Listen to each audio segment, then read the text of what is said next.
Hello, everyone, and welcome to another season of ERCS, and it is now qualifiers in season 6. I'm here with my co-host Ivan. How are you doing today, Ivan? I'm doing fantastic. I quite literally cannot wait. I have seen so much from last scrim. I can't wait to see more. I'm here and ready. Heck yeah, we've actually got some of NA's finest teams here in today's block for Alpha Block. We do also have a Omega block happening over on Suchi's stream, so make sure to check that out as well, because we have some fantastic teams over there as well. I'm going to bring that up on the screen for us if you want to just take a quick look, everyone. These are some of the teams that you're going to be expected to see playing here today. Ivan, did you want to start off with the top for us? I would love to. For the first team, we have RIP MS2. For the second team, we have Korean Rats. The third team, we have Law 1350. And for the fourth team, we have Wait a Minute. Yeah, so for the first half, I mean, we've got some pretty strong players in all of these teams. I mean, Hoyen, Effect, Elysian, players that I'm really well familiar with. All actually, Let's also not discount. yeah, Let's also not discount Tulky, Fruitcake, and Waterfudge. Those are also pretty well known. yeah, very veteran players. But Law of 1350, do you recognize any of these players? I don't recognize the names off the top of my head. I recognize one singular player, but that's because I only rolled them in solo queue one singular time. That being Sky.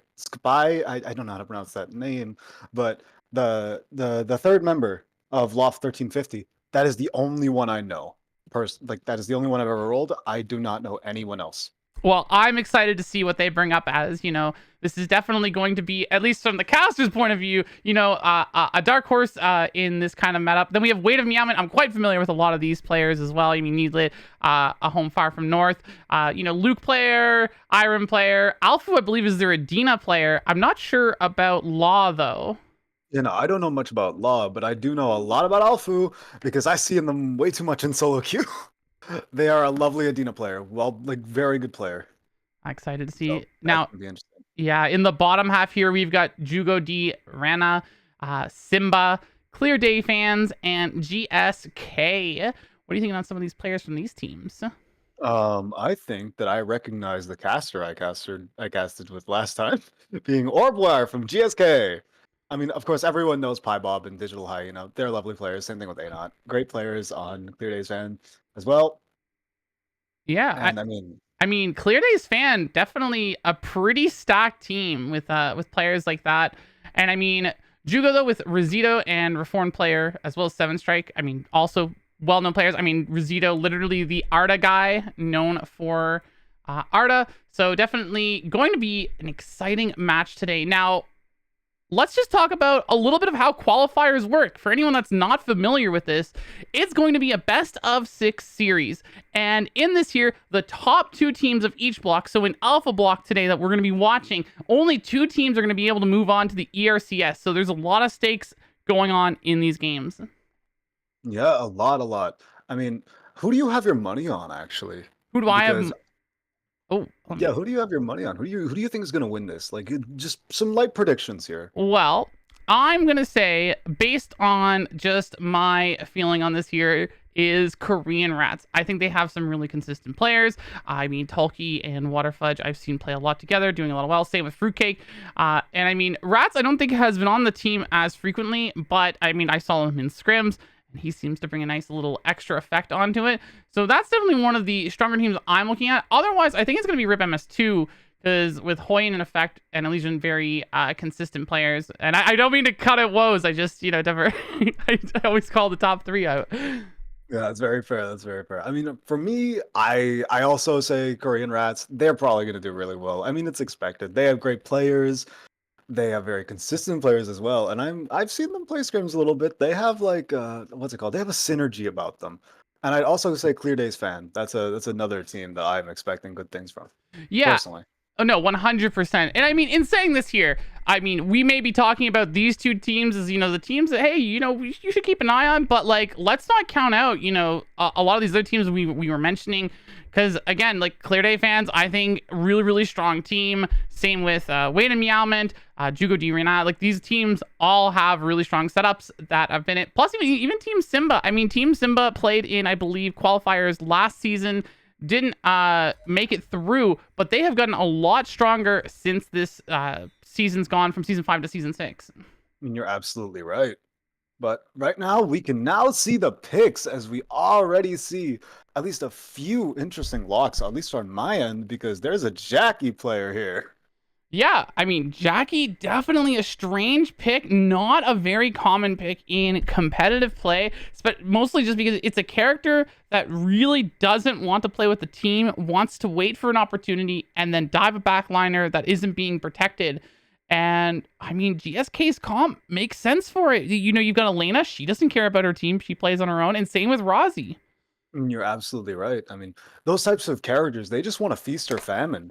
Like, but another like good amount of picks that are happening this lobby that I want to talk about is Waterfudge's Kathy and Rats's Tank Daniel, because I believe that is a Tank Daniel quick. Yes, yeah, Rat's very known for his tank Daniel running the Quake. He likes to be a little bit more beefy. I believe, if I remember correctly from the patch notes, this did just get slightly nerfed. Daniel's base damage, I believe, got slightly nerfed, making Tank Daniel a little weaker. But if Rats is running it, he's probably confident he can still one-shot any backliner. I mean, you're absolutely right. I mean, with that team comp anyways, actually, I believe Rats can make the space needed to just let Waterfudge also deal a good amount of damage, especially for his one-shot, which, again, I think that comp is going to be very entertaining to see, just personally. Oh, I mean, that's one thing I wanted to talk about here. Regardless of talking about competitive comp decision making, I think a lot of teams today have picked some really fun comps. You know, we have GSK, a comp that's all about playing for themselves, running people down. We've got Korean Rats, a team that's all set up for playing for themselves and running people down. Like, Talkie is not going to get peeled by a Kathy Daniel. They're all on their own mission, right? We've got, you know, all these mixed dynamics of these kind of comps. And I mean, even looking at like Simba, where like Simba gonna be a little bit more coordinated with each other, but they're all just trying to catch someone into a big CC combo. I mean, yeah, like, no matter what, it's going to be cinematic. But something I did see, actually, I don't know whether Jugo de Rana's, their Hyunwoo might be running crit. Maybe, just maybe. I saw an Adrenaline. Maybe he's running crit. I might be wrong. I could be very wrong. For the Hanwoo, I mean, he is running the Adrenaline. We'll have to keep an eye on this because that is interesting. It would make sense because they have a Lennox and they have Arda, right? So they need to have something that's a bit more consistent on the damage side, which is going to be the Hanwoo punching people.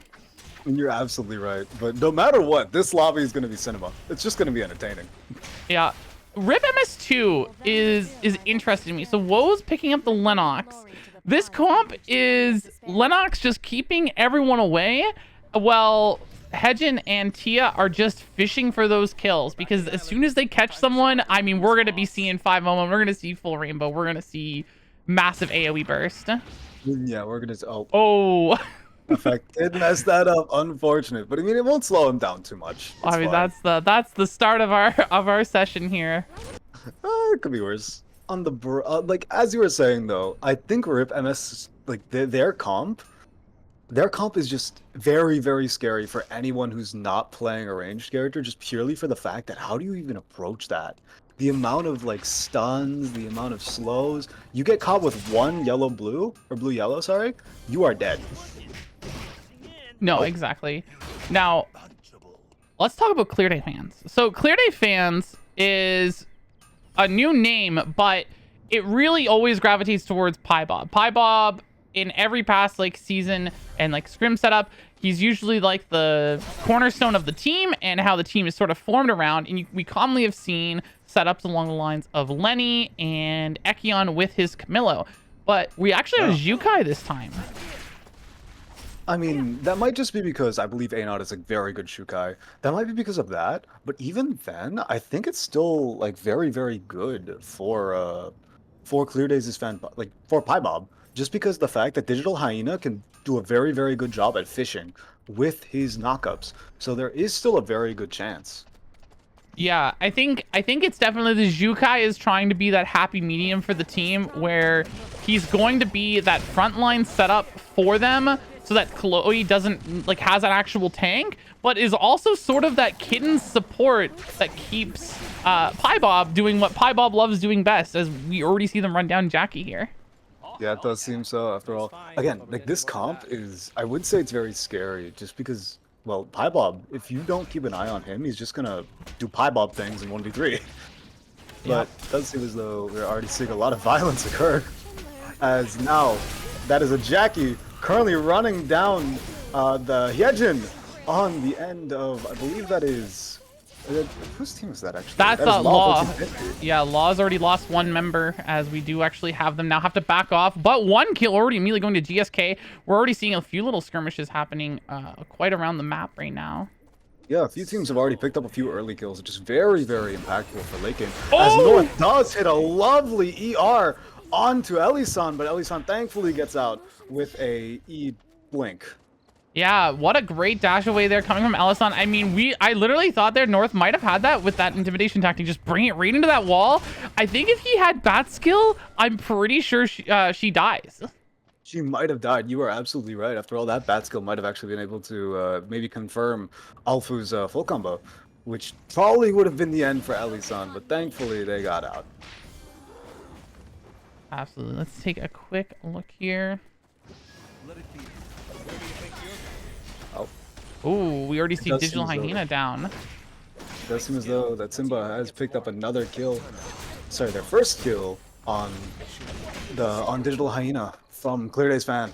Yeah, as we might actually have Anot here currently getting caught. Immediately a whiplash coming out here from Woes, now blocking off his exit. Look at this CC setup. This is what I'm talking about. Effect in Elisan's chain CC locks down whoever they have, and at this point, like, I mean, Woes is just gonna make it so no one can go on top of them until they want it. You are absolutely right. It's just that certain teams just will not be able to move against that team, as Bob is now currently looking to just back away from all of Jugo Dorana's team. After all, he is a solo, even though he has a lot of confidence in himself. I'm sure he doesn't want to try in 1v3, as we do see a fight with GSK, I believe. Oh, yes, we do here. Up in the hotel area, we do have a little bit of a battle happening.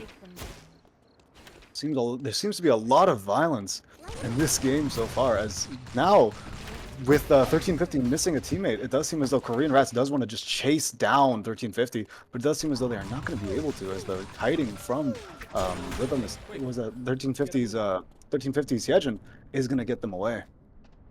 Absolutely. Now, looking at this, I mean, Bob a little bit of split off, looking to pick a little bit of a fight. We immediately see, oh no, we have Hyejin dashing a little too far forward. Now Bob going to completely rip up that kill, gets it off there. Can Alonso get away? No, oh no, actually Blascone gets blasted by Anot, as now he's going to start cooking him. The bouncing shield coming out here from the Alonso immediately gets knocked up into the juggle. Is it going to happen? He goes for the point, and it's just over there for him. It does. At the very least, they do stay in the running, as Napoli is currently in archery range, completely safe, which is very good for them. Absolutely. We do see Alfu get a good White Lily to get out, but it does seem as though Effect is going to try and chase the kill, as Alfu does seem to be trying to turn it, but just can't, as now Effect is looking to go kill alongside. Elisan is now, wait a moment, is knocked out of the running by Rip MS2. Well played on the end of Rip MS2. Oh my gosh, feels so bad there for Wade and Miyama, but that's the deadliest. That's what we're saying. Rip MS2, definitely a team to be looking out for. Really scary, as we already see Amabutt getting completely juggled here by Anot, and Bob gets fallen down. Digital Hyena kiting the 2v1, as now we also see the Jackie fall. All that's left is this Rozzy here. Bob on the run, the Soul Stealer giving the movement speed. I think Rozzy's going to be able to get away. She's pretty slippery at this point. Yeah, the Blast Cone makes it guaranteed. Yep, the White Lily does allow her to get out, unless Bob continues to chase. Nope, he just wants the food box. Yeah, there's no way. If he kept chasing at that point, I think his team might be telling him to back off a little. Let's go a little too extreme. Yeah, there's no point in chasing a kill that hard. I mean, the Terminate, they'll probably just get back up in time before they even get it off.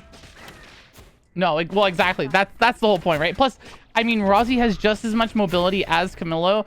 I think Bob could have probably caught it if there was no Blast Cone there, but the second that Rozzy gets that extra mobility from that, it's just, there's no chance ever catching that. You're absolutely right. Oh! Oh, what? Rats immediately just going in there, but doesn't get the catch on Booty Bandit as he gets blown up. This is Simba's setup here. You know, the heavy CC, the immediate lockdown, preventing him from being able to get that masterpiece and taking down Booty Bandit. I mean, you're absolutely right. If Mugenso gets off that taunt W, I mean, there's just not much they can do. If they're all Booty Bandit can just press R, and then it's just impossible to run away from it almost. But thankfully, you know, Korean Rats is still in the running, so nothing too bad happened there. They just can no longer contest the alpha.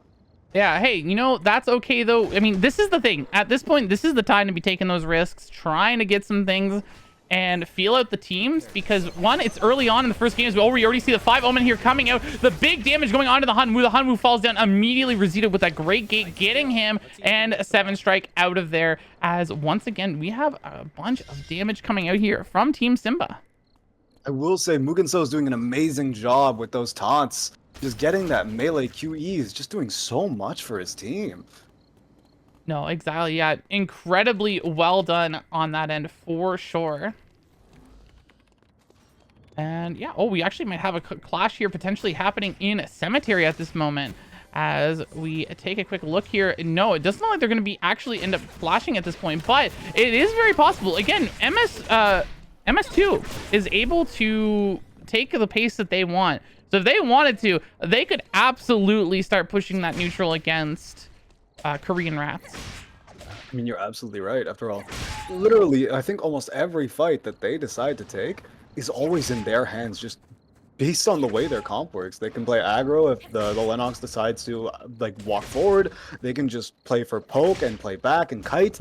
It doesn't really matter. After all, I feel like every fight is just going to be in their control no matter what. Well, that's exactly it. And I mean, right now we've got kind of that neutral setup. I mean, looking at some of these teams, like, oh, look at this. Rosito playing the full kitten setup for Arda here. Already a commander headset and elf dress. Which is not bad at all. I mean, with that comp, even though a lot more damage would be preferred, it's still fine. But we do see maybe a light clash happening currently with, I believe that is Clear Days fan and MS2. And MS2. Unless both just decide it's not worth it and they walk away. Yeah, Pybob also almost full build at this point and is also running commander headset. So this is very common here for Camilla players, running the commander headset, because they can proc it themselves, and that also will proc it for Digital Hyena. What I find interesting is the fact that A-Naught's not running it, as I would have expected, you know, maybe to make Jukai play that full role, but they probably have him running Crusader helmet or maybe Bunny Hat, depending on what they end up getting here in the mid game. Which does seem very fair. But it does seem as though they're going to end up cutting off the Hyunwoo for Jugo. Unless I wasn't completely wrong, and it seems as though Jugo's Hyunwoo was completely willing to just cut off the timer, which is very fair after all. You never know. You don't want to risk anything too bad. Well, absolutely. I mean, if he made the mistake of it, he could have been definitely run down, which would not have been good. I do believe that is actually a tree pickup for MS2. Yes, it looks like Ellison did end up grabbing it, eating a little bit of that timer. Again, I mean, timer, big resource that you can just use, as we actually have a brawl happening here. We see the magnetic field coming out from the Alonzo. Digital Hyena activating that immortality, ends up falling down. Pybob's down. Anon has to run for his life, and that actually ends up going 2 kills here for Law of 1350. Oh, really? Oh, my goodness. I mean, Pybob has so many items. I was fully expecting Clear Day Sans to actually win that. Yeah, I mean, we didn't get to see the beginning of it, so I'm not 100% sure, but I mean, definitely Clear Day fans had the item advantage. So well played from 1350, and this is what I mean. They're like the dark horse team. I don't know these players. I haven't seen them as frequently as some of these other named players, and you know, this just showing this is why qualifiers matter. Exactly. You're absolutely correct, but I do believe right now we have a bit of peace with between all the teams, as people are just finding a transition to either fight for or just maybe a kiosk to go by it. But I do believe that A-Naut might actually end up getting pressured away from the Oh, the suture combo to the emergency surgery! Immediately almost taking down Jackie. Jackie goes down onto Rats with the masterpiece, completely obliterating them. They're gonna have to scatter at this point. Talkie looking for that angle, trying to get the hit, gets the double tap onto the Rozzy. Rozzy, though, dashing for their lives. Oh, the sniper skill into the 1 hit. Okay, that's Water Fudge with another kill. As I do believe the last member of GSK can get out completely safe, but another fight is happening on the other side of the map with, I believe that is Jugo and Law of 1350, as it seems though Resido is hitting a very good RW, but it doesn't seem like they can do much off of that. After all, Dementia is just forcing them away. But it does seem as though that 7 is going to take a decent amount of poke off of Sky's damage. But a beautiful point. Oh, but the lovely flay off of 7. It's Into just a this hook. neutral. Oh, but that W from the Hyejin as Sky is just getting off so much damage and Chris just blows up. And Sky, it all seems like 7 Strike is going to go down. Well played on the end of Sky. The amount of stun, the amount of fears, the amount of damage. Yeah, I mean, that's a great setup. You know, utilizing Alonso's Manic Field, group everyone up into that 5 Omen from Hedgen, just getting all those fears out. Rosito about to get obliterated. No timer left. Maybe he gets the Magic Man gates. Can he get away from this? He's in a really bad spot. He has to survive here. How much is Simba looking to chase? It's in their benefit to take him down, but I mean, watch this here. The gate tricks, the mobility. Yeah, he's out. Yeah, that's just Art of doing Art of things is he already gates over, but I don't think he can run too far. As Mugenso is going to make sure that he cannot get away in archery, as it seems as though he's just they gonna don't check. He's just gonna get it. Oh, he is in a really awkward spot. Thankfully, school is becoming non-red here. Otherwise, I think Rosito would be completely screwed. He is just sweating here. He has no timer. 5 seconds now! He's so And he dodgy. gets caught as the Isaac E does end up catching, and I believe that was a head boom, actually. Yeah, well, they tagged him. So, yeah, Jugo Dean Rena completely just eliminated there. That is our second team of game 1 eliminated. Actually, third, as apparently GSK got wiped while we were not looking. Oh, that's our third team. Wow, my bad. I just somehow missed GSK getting wiped.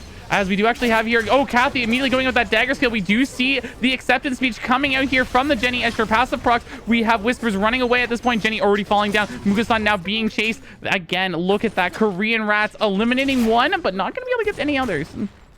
I mean, on the bright side, they do get the meteor transition, which is very important. I believe what they were looking for to begin with, but it does seem as though Law of 1350 might actually be walking toward archery to maybe go have an altercation, unless I am completely wrong, and they are deciding to relax and get the cube. Yeah, I don't think they're going to be pushing up. There's no objective up there yet, so I think they're going to be kind of chilled. What's going to be crazy now is who's going to try and contest Clear Day Fans. Clear Day Fans is on the Wick spawn. Wick spawn now going to be in Fire Station. We're going to have to see, are any of these two... I think, if anyone, it's going to be Korean Rats or potentially Law 1350 that are going to be going for this contestation. I'm going to guarantee we're going to expect teams like our... I believe that's a RIP MS2 is going to get the box in Uptown. And we're probably going to see Simba just go for the box in Hotel. Which is probably the safe play, but I don't know which team is going to end up contesting for it. After all, it wouldn't be the worst for Law of 1350 to just go for the red box, but it doesn't seem like they want to go for that red box, as they are probably going to be walking towards Fire Station to contest this, as I believe Sky is getting a buy-off.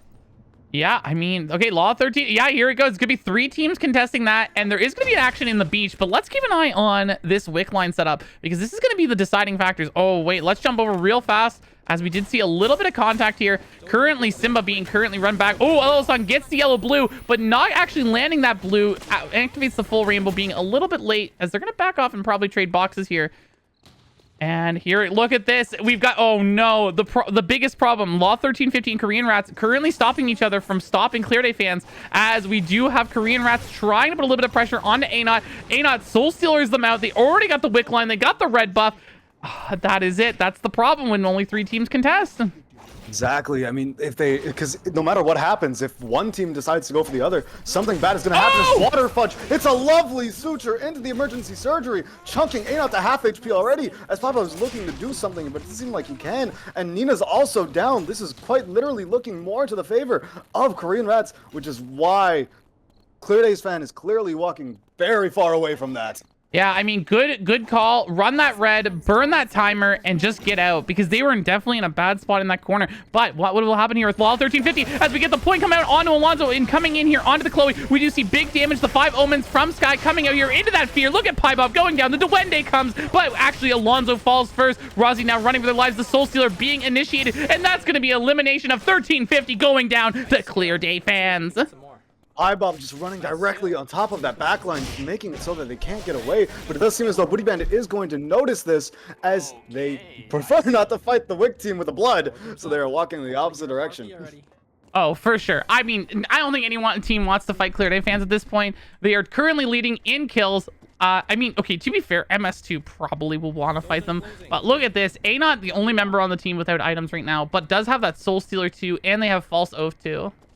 I mean, yeah, no matter what, it's going to be very scary for any team to just have that fear of Clear Days fans being there. And it seems though Korean Rats is going to be engaging on top to Whispers as Whispers does end up going down. Mugenso tries to salvage something, but it does seem as though Mugenso also goes down. Booty Bandit and Waterfudge are the last two teams as Waterfudge does end up cutting down Booty Bandit with a lovely suture into the emergency surgery. That is incredible. Okay, no joke. That was such a well played from Team Simba. I know that Team Simba ended up wiping in the final moments there against Korean Rats, but they came so close and they started that fight off looking so bad as Effects now currently hit by the masterpiece coming out from Rats. Rats takes them out immediately. Oh my god, the suture in the wall onto Woes as he dashes out of the full rainbow. Alison's getting really low. Walls here trying to create some space, but not going to be able to do anything. The double tap bringing Alison out of the fight as now Woes trying to chase down Waterfudge. Can he do it? Waterfudge has been on fire today as he dashes forward, misses his suture, but here again, look at this. Talkie sending out those double taps, getting those slows out as we do have the damage, obliterating Woes. That Scotty really putting a lot of pressure here for Talkie. Oh my god, that is a second team currently crippled and or wiped now, leaving the main two teams very visible as Korean Rats and Clear Day fans are currently our leaders of the pack. Absolutely. Now, looking at this here in the situation with Alison. So right now it's Korean Rats versus Clear Day fans. Unless Alison can get this buyback, looking at the pathing, Alison's best bet, because it's day cycle, is going to be able to buy it at the school pathway. We have a pathing that's going to happen where it's going to go through archery, in through school, and try to come into hotel. That's Alison's best chance. I think if they try to do it anywhere else and they do it out of the red, I think they're going to be in a really bad spot. Yeah, no matter what, it's going to be really rough. But if it is going to pass through archery, that means that Korean Rats might end up doing a very, very intimidating play by holding the Lumi in archery to ensure that Elisan can just not get the reds, which is a very common but very, very scary play and or tactic. But it doesn't seem like they're going to do that, as Elisan might actually be able to get the buyback for his team. Yeah, no one's going to stop it. No one's stopping it. Alison's going to be able to get this at this point. Plenty of timer left. They're just going to run a little bit into red, but they have 13 seconds. So they're going to have to time this just perfectly to get it through. And thank gosh, no one's bodyguarding this here, as RIP MS2 is going to have a shot here in the final fight against one of the teams. It's probably going to be Clear Day fans because they don't really have much further to go. I mean, yeah, it does seem as though... Wait, Alison's going to blow up, right? He's only got 4 seconds. I believe he'll get the 10 seconds of timer from, I believe, the second day. Oh. So he'll barely have enough timer to live in archery range. Wait, why didn't he... Wait, Effect didn't buy back Woes. Wait, what? The Lumi left just in time. No, it shouldn't have. They definitely should have had enough to buy back. I don't know what happened, but something happened that made Effects not get this buyback, because they absolutely should have been able to. It does seem as though maybe, just maybe... I mean, I think the Lumi did not leave just in time for, like, you know, that to happen. As it does seem as though blue-yellow does end up coming out from Elisan, but it doesn't really amount to much. After all, Rats may be getting chunked, but I don't know if Effect can 1v3 like this. Yeah, that's really unfortunate there for MS2, as they are going to be our third team eliminated here, not able to pick up the Rats kill, as Korean Rats up to 14 kills, now going to be going up here against Clear Day fans in the final fight. These teams are going to end up having a clash that's going to be very interesting to see, as a VLS does end up coming through all the way into, I believe that is the bottom corner, no, the right corner of Hotel. Okay, look at that double tap. We already see some steady shots coming out from Toki here, winning the neutral for them. Digital Hyena, only neutral member for this. Rat immediately dagger skilling in, does get seen by the EMP drones as Pybob puts the pressure now onto Kathy. We do actually see the Duende. We see the blank cartridge come out. Okay, Rat immediately gets Digital Hyena down to 0, but the immortality coming out here, letting them actually survive. But Pybob falls victim as well now, as Tulki looking to try and get to Digital Hyena, but is going to finish the body onto Pybob. It is going to turn into a 2v2 at this point, but oh my gosh, Waterfudge falls down. Tulki's the last one left. Can they win this fight? I mean, Ainot is so tanky. I don't think that Tulki can do enough damage to melt Ainot after all. And I mean, if one single misstep is death basically into Digital Hyena, after all, if he gets one knockup, that is just all of his HP gone, as now Ainot is going to be running down with the E. There's the blank cartridge into the steady shot. with the Can he do blank it? cartridge. No! Oh, The Chloe blocked it. They actually had Nina block it at the last second, stopping the steady shots from landing. that is really well played on the end of Digital Hyena. Well played to Clear Days fans. That is a victory for them for first round. Absolutely. Wow. I mean, now in this year, I mean, Korean Rats are going to be close in score. I believe, like, just because they have more kills, they actually might. This might be a really close first setup. I think it will be. After all, that KP is gonna end up taking them very far, even if they did not get all the placement points from first place. Yeah, so we'll have to see where that ends up putting them in this circumstance. But let's find out here. What do you think of those teams so far? How are you feeling about them? You know, they seem to be bringing out some pretty incredible plays so far. The amazing plays from Waterfudge genuinely impressed me. After all, we do not see enough love put toward Kathy. Kathy is just so interesting and fun to watch. And it makes me want to learn Kathy, but every single time I try, I just fat dog beyond belief.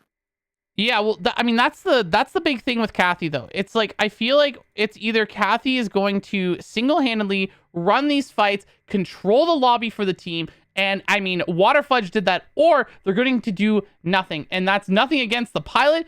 I think that character is just extremely feast or famine. You're either popping off or you're doing nothing for the team.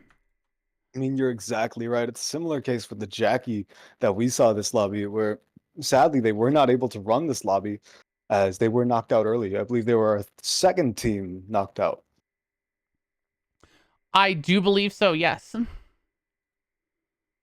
But I do want to know, do you think that Isekai will actually mix it up? After all, they were the Jackie in this lobby, and sadly they did not see so much success. What do you think will happen? What interesting swaps do you think might actually end up happening? Well, that's the tricky part. So for one thing that kind of happens here is, you know, teams are not going to be able to sub out members until the next game. So every 2 games, teams are going to be able to sub out. They're going to have that 5-minute break to be able to re-strategize. So most teams, if they're confident in their comp, will probably see them stick with it. We didn't have, I believe, any bans from that game, if I recall correctly. I do not believe so. Yeah, so with no bans, I wouldn't be surprised if we catch a lot of teams running the same setups. Which, I mean, that's not too bad. After all, a lot of the comps were working, especially from the, I believe, top 4 and top 5 teams. After all, we did see, I believe it was whichever team has Mugenso on it. I'm so sorry. That was Team Mugenso's Simba. team. Yeah. Team Simba was doing very, very well with their comp, but they sadly ended up having a very unfortunate circumstance happen to them, and they ended up falling behind near the end. After all, just an item difference sadly was the big differential. But, you know, it seems as though the scores are here. Do you want to take the top half, or would you like me to? I will, absolutely. So here it is. This is what we were talking about. Those kill differences mattered as Korean Rats and Clear Day fans tied in first place, both with 20 points. The difference being 15 kills and 12 kills. Third is Rip MS2 with 16 kills, 10 points. And fourth, Team Simba with 16 kills, 9 points. You are absolutely right, as our 5th place team is Law of 1350 with 7 total points, 5 of which are team kills. GSK with only 1 point, sadly, being that one field kill that they ended up getting. Jugodarana has 1 point, being, I believe, from a placement point, and Wait a Moment is currently and sadly at 0. Yeah, it's a little unfortunate. I mean, they had a rough early game in that first one, but let's see, you know, how it's going to happen from the move on. Now, again, we have 5 more games to go, and it's only the top 2 teams that are going to be moving on to ERCS. So let's see what these teams have to bring here in game 2. I'm very excited, but the teams we were watching at the very beginning that we predicted are in fact up here, as Korean Rats and Clear Day fans are tied. Yeah, I mean, I am incredibly surprised that in a game 1 we already have a tie for first. Like, it's very rare that you end up seeing first as a tie, but the fact that we have it here in game 1, it's looking like these teams are ready to play, and it's going to be a neck-to-neck fight the entire way through. And I'm very excited for it. Oh, me as well. Me as well. Now, thinking about it, like I said, I think a lot of these teams are really going to just play the same thing. I mean, if we see a team swap up like right in this game too, that means it's a team that was Hail Marying the first game and realized, you know what, this just wasn't it. Like we have to completely change it up. I do wonder if there'll be any teams like that. After all, I think a lot of the teams were doing very, very well with the comps that or sadly got wiped before they could actually see what their comp was capable of a little too early. So I don't know if we actually will see any very, very big swaps. Yeah, I mean, I'm not 100% sure. I don't think that we are going to be seeing it, but we will have to we'll have to see what they end up doing here. Yeah, we will be sitting and waiting, as I believe the lobby will be opening up very soon.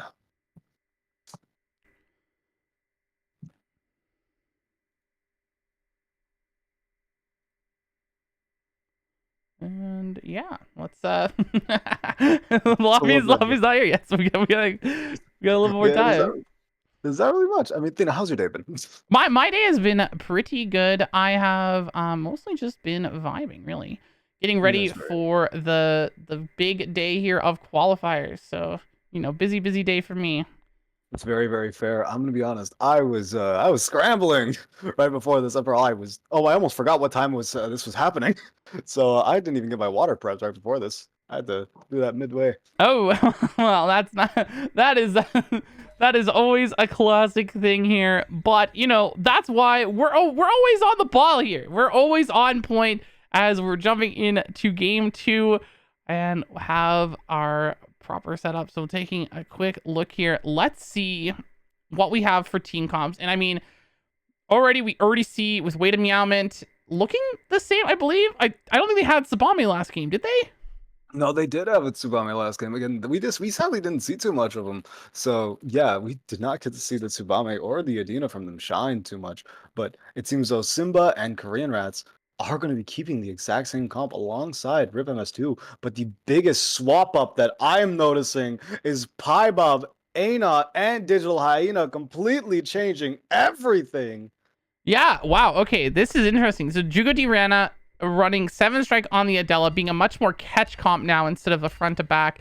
And then Clear Days fans, yeah, going away from, let's play around Pie Bob's Camillo to Pie Bob, you're going on tank duty and we're going to handle carrying this with the double back line.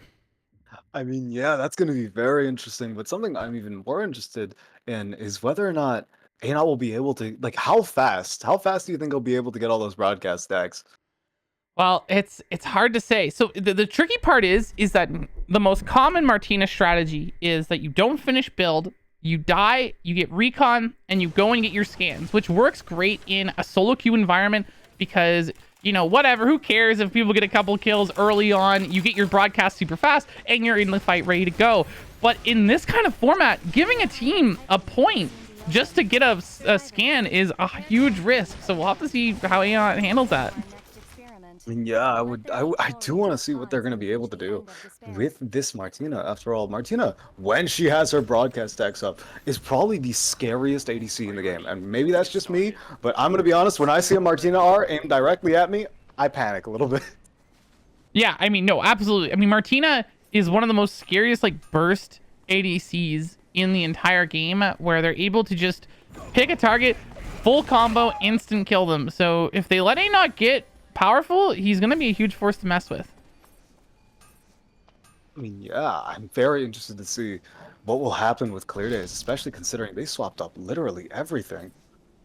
Yeah, I mean, okay, well, I think they have a really good comp setup. I think Rip MS2 and Clear Day fans have the most standardized competitive team comps that you can have, where it's frontline tank and 2 back lines, one being 2 ADCs and one being 2 mages. Normally it's a hybrid mix of the two. And then outside of them, it's we have Law of 1350 with a very similar style, but I don't think that, I think the hedging combines well with the Alonzo, but the Razi's a little off, so I feel like it's more of a comfort pick for the team than a perfect synergy comp. Mm-hmm. And then every other team is just kind of YOLO. Every other team's every man for himself. Very, if you get caught, you have to handle it yourself, and we're gonna take out a target. I mean, yeah, you're absolutely right, but it does seem as though, yeah, no, Rats is not going to actually be able to pick up a kill here. But I will say another interesting comp that I think is going to be very entertaining. Wait a second. Oh, but the E on the Hyunwoo does end up missing, as well as the RW. So it does seem as though Sky is going to be able to get out, but a blink does end up coming through from the Hyunwoo, not allowing it. And the entirety of 1350 is here to lock down the Hyunwoo, forcing him down, picking up an early kill for 1350. Yeah, wait a minute. I'm also taking down Whispers here north, just completely smacking him on that Darko, saying, no, no, no, no, no, you're not getting away from me. Finally getting that first kill for them. That's the first point here for Wait a Meowman. Let's see, can they make a storm of this game? Because they are 20 points down right now, now being 19 after that one kill. So we'll have to see what do they end up doing here. Oh, They might actually be able to make a comeback, but it does seem as though Alpha and North are going to be chasing Seven Strike as they turn their attention on to Chris. But Seven Strike is getting a good amount of burst damage directly put on Alfu, and Law is also getting caught out by that Arda damage, basically splitting up the carries of Wait a Meowman, as now North is going to be looking to get a kill onto Rezi. oh, Rosito! Oh, the auto! And it does seem as though a Bluetooth auto from Law is going to pick up another kill, being the third kill for Wait a Meowman. Hey, this might be Wait a Meowman's game. That is crazy, though. I genuinely thought Wait a Meowman was on the back ropes, and then suddenly North is just pounding on Rosito and gets the kill. Wait, there's the... Okay, do we actually see A-Not already getting a stack? We're stacking up here. We're up to 4 stacks. That just means they need to get one more, right? I mean, yeah, one more. If they can just find a dead body, or maybe can get it to another team, they'll be completely fine. I wonder how is A-Not stacking this much and this fast. It's always interesting to see what Martinez are doing nowadays. Yeah, okay, well, here's the thing. Here's the best part about this, okay? So A-Not did not die once, so he did not have to give a single point to a team. He has 4 stacks, and you might have noticed he now grouped up with his team, and the reason for this is that all A-Not has to do now is when they find the first team that they fight is just broadcast them, and he'll have his ability active. I mean, you're right, but that team might it seems as though that team might actually end up being Elisan's RIP MS2, as now they are going to be looking for a fight, as A-Not gets that R and gets that broadcast, so now he is a force, as Digital is putting out decent poke damage, but it does seem as though a blue-yellow will be forced. Oh, the double stun! That amazing broadcast / ult does end up coming up from A-Not, now putting damage onto effect, but it doesn't seem like that ultimate was enough to hard win them the fight, as Elisan is putting a good amount of damage directly onto Piebob, as Piebob ends up falling, which is very well played for the end of RIP MS2. Oh, I understand this comp now. I just realized this is not a crossbow Nadine. This is an bow Nadine. Oh, as we actually wait, sorry, we do just see here Christian just getting completely brutalized as Korean Rats overkill him with a bunch of abilities, blowing everything up. Booty Bandit here trying to put a little bit of pressure, as it looks like Rozzy was actually the one that got the objective. It was like the meteorite went to them, as Team Simba now going to lick their wounds and try and get archery, but I don't think Law of 1350 is going to let them have this.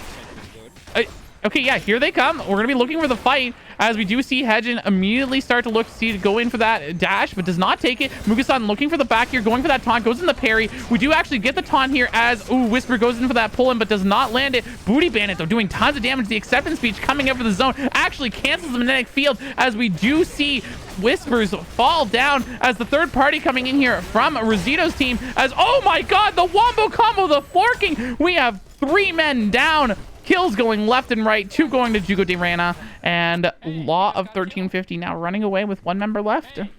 Simba being in the exact same rope, but same spot, but I don't think Chris is going to let him go. After all, I did see Chris chasing, but it does seem as though that the Korean Rats is now chasing, but I do think Booty Bandit is in a fairly safe spot. All he needs to do is get to that Lily if anyone chases him, and he's going to be fine, as Whisper does end up coming back up, which means, thankfully, no early wipes this time around.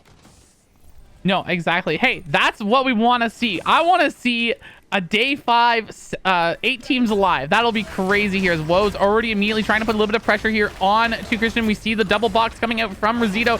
We do have Effect dashing in with the 5 Omen, gets the fear onto 7 Strike, as 7 Strike does land a combo, but has to use the checkmate. We do see the ping coming in from Elisan, taking him down, and that is not looking good for Jugo de Rena, as we already see, a Rosito calling for the gate, getting out of there. Oh, another brawl is happening right now. We see the magnetic field coming out. We have the 5 Omen coming out from Sky. Sky is trying to put that pressure, has Jackie extremely low, but Jackie gets the auto, gets the kill. We do see actually the D skill coming out from the Alonso, being able to glove him, take him down, but Rozzy trying for that finish, gets the blast cone. Thank gosh, Alonso lives with the split second as Maxi's last member left of GSK. That was a really well played fight on the end of GSK, as the Jackie was just able to run directly in and thankfully get the one, which is usually the job of Jackie, you know, trying to run in, get their one, and hopefully get a reset and keep living. But it does seem as though another team is going to be walking directly in here, that being Clear Days fans, as they are going to be able to pick up a kill onto Isekai, which Digital Hyena does end up finishing, as now GSK is currently on the back rope because of that. I'm assuming they're just going to get a TP though. Yeah, they're going to get the heck out of there. Definitely a dangerous place. Where are they going to decide? They're going to go hospital, which is not actually safe. They don't know this, but oh, here it is. Wait a Meowmit can sniff them out, gets the recon. We already have the damage coming out. North looking for the knockup. Can he hit it? He goes for the blink. Doesn't land, though, and gets frozen. Amabutt activates the Makarov, gets another stun. Alafu, ooh, with the tip of the Dorito, actually gets the stun. It's going to be over there for Amabutt. Amabutt is down. GSK. And that is a wipe. Oh, that is so unfortunate. Sadly, that means they are our first team out of the running because of a well-placed Dorito by Alfu. Really well played on the end of Wait a Meowmint. Yeah, wow. I mean, it was really unfortunate, you know, North not able to get that catch, but then immediately with just that Alafu blink into the Dorito tip, just hitting it, getting it. Okay, we already see the color paint coming in from Alisson. Does hit Piebob, but Piebob immediately breaking it there, as I do believe...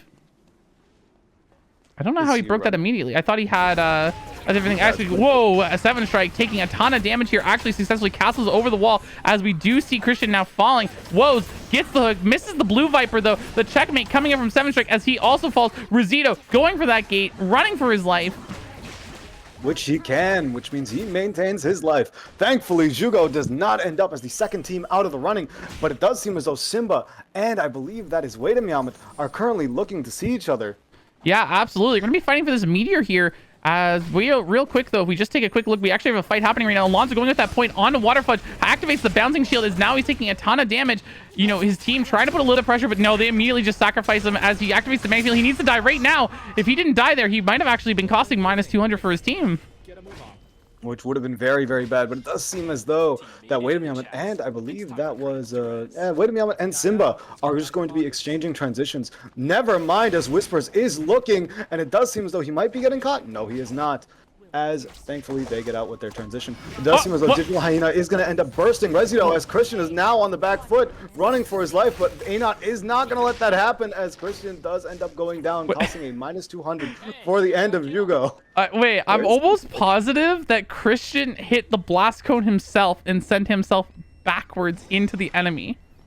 That he did, Thina. Okay, I just wanted to make sure that I knew what I saw there, as we get the bow skill immediately. The 5 moment a little bit early coming from Sky, but it doesn't matter, as yeah, look at that, they catch Rizito. Look at that fear, he can't even gate out, and that is Rizito going down. That's going to be minus 600 now for Team Jugo. That's not looking good. They might be on the back foot for the rest of the game, as sadly they've lost so much creds. I don't even know what their items are looking like, but no matter what, it's not going to be looking pretty. Well, I mean, it sounds like you're asking for one of those item checks. Rizito already on his elf dress, you know, I have Argos, and we already see, I mean, they've got 3 items. You know, they are definitely the most homeless team right now, and they do not have the money to buy. They're going to be playing very rat game at this point. They want to just go for placement and third parties. They definitely do not want to take any fair fights at all this game. I mean, it could be a very worse spot. After all, they could have actually wiped from a very bad situation, which thankfully they did not, as I do believe they are mugging Pornlivy. Yeah, hey, that is good. They need this. They need those money. They need to pop it up there with the setup. I mean, yeah, but it's always a hard time for me to watch Lumi get mugged.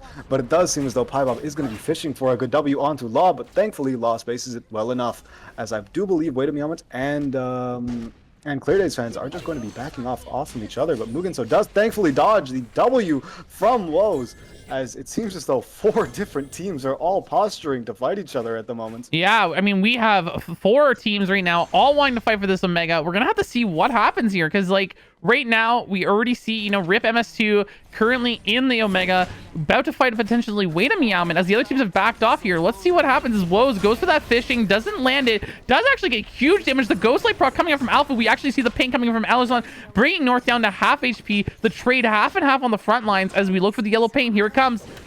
The one yellow. We're going to go for that blue. Are we going to see it? The blink blue into the full rainbow. The double hit. The blink immediately from Alpha, but Alpha now drops. So we also see Law go down. North goes to the intimidation tactic as he now has the blink over the wall. He's running for his life. Effect not going to let this happen for very long as there goes the fear proc. Oh, North dodges the last hit. Can he get away with it? It gets pulled in. It's over here. Alisson gets the kill. Oh no. Poor Wait a Meowman. This game was looking so good in their favor, but it does seem as though Rip MS2 is not getting out unscathed, as both the backliners from Rip MS2 do go down to Simba. Well played on the end of Mugenso, fishing for that QE.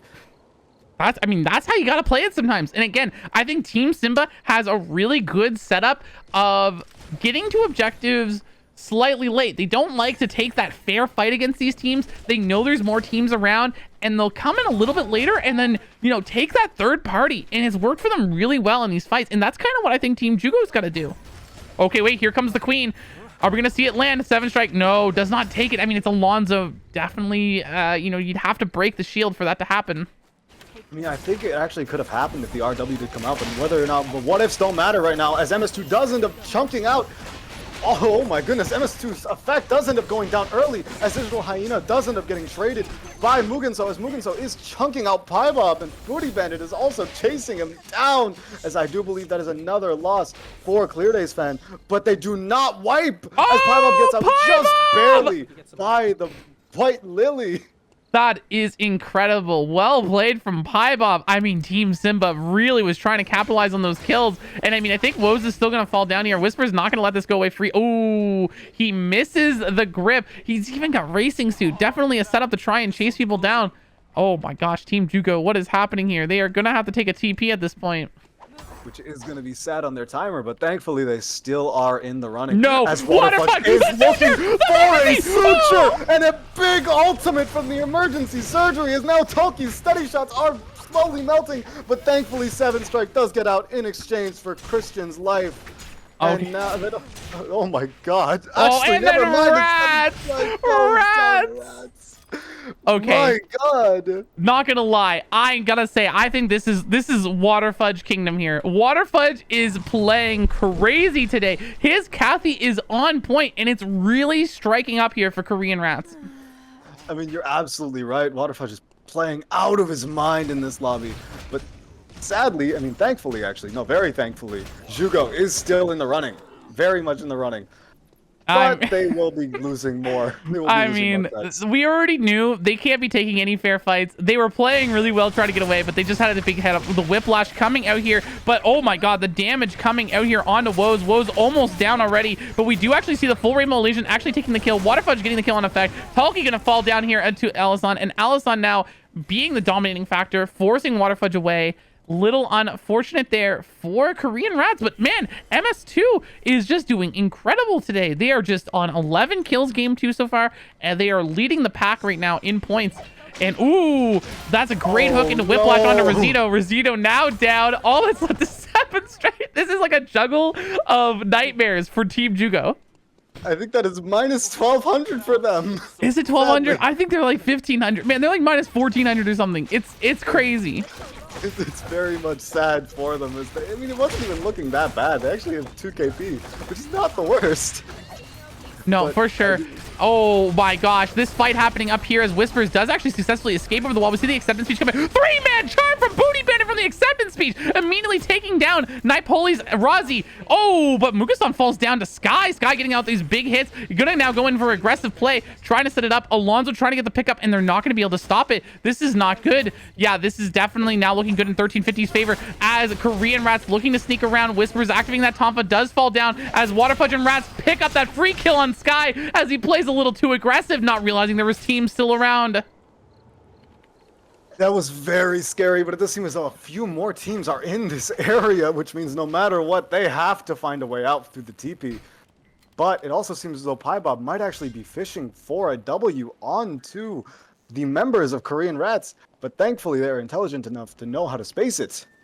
Yeah, well, A-Not looking for an angle maybe. We're actually going to be seeing a little bit more pressure here. Yep, here comes the walk up, but no broadcast coming out. I do think that Seven Strike is currently in the most awkward position known to mankind, as they are currently running from another team as Waterfudge does end up Oh, chasing. they know he has no timer. He's not getting away here. Yeah, we already see the emergency surgery. We see the checkmate. It's over. Yeah, they're completely dead. They're literally Korean Rats just knew. They have no timer. They can run him down. And that is the end for Seven Strike and the rest of Jugo de Rana, which is very sad to see. I mean, they got put behind really hard early game. They did their best. I mean, definitely, I'm sure they were hoping that they could get a little bit higher placement for some more points. But yeah, it was just a really rough setup. Well, on the right side, we now know our top 5 teams. As MS2 is leading the pack with 11 TK. Oh my god. Yeah, 11 TK from MS2. They've been doing really well. But I mean, Law 1350.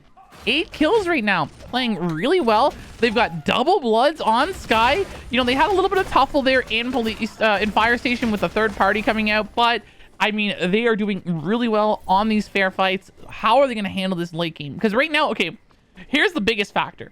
They're in Cemetery. They have control of a final zone. They're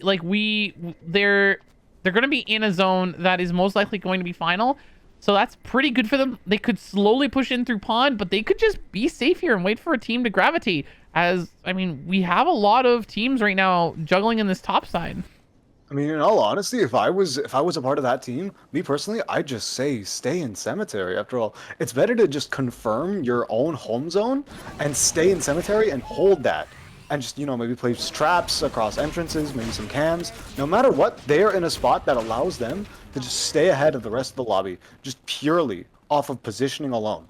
Well, plus they have all the items. I mean, really, it's just Alonzo with 2 items he's not going to really want. They could get the Soul Stealer. Piebop activating that Blue Viper, trying to put pressure here onto Team Simba. Simba going to have to take the red at this point. As, yeah, look at this. We've got the final zones being established, and we might have our first brawl of MS2 against Law 1350. Oh no! So as Oh! Simba does end up tipping directly into Law 1350, as Mugen saw, I believe, does end up going down to the 5 omens, but it does seem as though in exchange with the rest of Simba actually does end up going down, as Whispers does end up falling very sadly, as Booty Bandit is now stuck. Very unfortunate TP on the end of Simba. Oh no, where's Booty Bandit gonna go? He's got a TP pawn. You got a TP pawn here. Oh, but he is going to risk the raw TP directly into... Oh, and the ping was made, but it does seem as though we are going to see a cluster of teams here in Cemetery, Athena.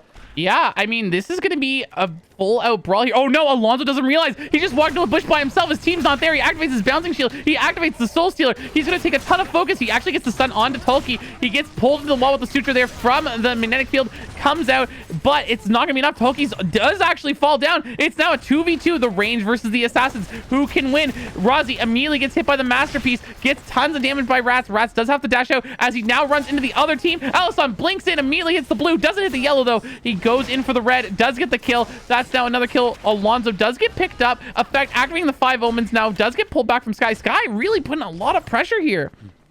It does seem as though the team who won this exchange the most was, in fact, MS2, but it does seem as though, for Effect's 5 omens is going to chunk out Neapoli heavily, as Neapoli does end up going down. Effect is putting out those Qs, which is going to be good pressure on the rest of that team, as they are going to be thirsting Neapoli. But a 5 omens on the end of Sky does not really matter, as the Blue Viper and the W from Lennox, as the last member of Law of 1350 is currently running. Yeah, I mean, here's the TP. I mean, you Hail Mary it. You just hope that hopefully they find the Kathy and the Kathy dies. I mean, at this point, that was your best bet just to see what happens. Unfortunately, it looks like they're going to be 4th, though. Really well played, though, from Law 1350. They tried their best here. And, yeah, at this point, I don't think Kathy dies before them. So Korean Rats going to take that 3rd place here with Waterfudge. Yeah, patiently just waiting out the timer, knowing that, hey, Alonso's got to die eventually. Yeah, very unfortunate situation for 3 of the teams already in this lobby, which were sadly Simba, Korean Rats, and Law of 1350 as a 3rd party into a 3rd party, and then an unlucky TP. It's scary, almost, honestly. Yeah, absolutely. Okay, here's the thing. Look at this. It's the 2 Lennox comps that are in the final fight here. Could it be a coincidence? Maybe, maybe not. We'll have to see how this plays out. I mean, Rip MS2 doing incredibly well. What is this, though?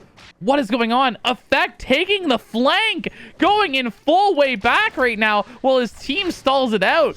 Here it comes. We already see him launch pad over. We get the whip into the Blue Viper, into the damage. Oh my god. What? They don't even need Hoyen. They're literally just winning the fight. They immediately take the down. Effect now coming in from behind. Effect doing it. We obliterate people. A-Naught's down. Piebob's the last one left. This game goes to Rip MS2.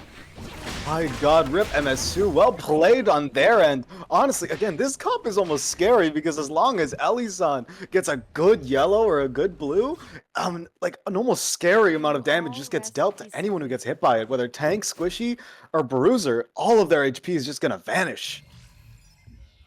Yeah, no, I mean, wow, that was crazy. I cannot believe Effect went for the flanks. And guys, wait, I got this crazy play. And then Alison's like, no, hold my beer. I win this without you. And just won the fight without Effect even being there.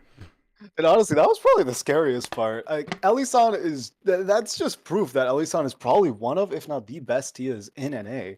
Like, just the wonderful, like, show of skill from that blue yellow just into the full rainbow, just stunning and just eliminating Digital Hyena from the face of Lumia Island. Oh, yeah, exactly. It was such a deadly fight with so much damage coming out. It was crazy to think there. But I mean, that's going to skyrocket MS2. MS2 for sure has to be taking the lead now, as they were only 10 points shy last time. And after a game performance like that, they're going to be feeling much better going into this break. I mean, yeah, but I do wonder who's going to get swapped out or if any subs are going to end up coming in.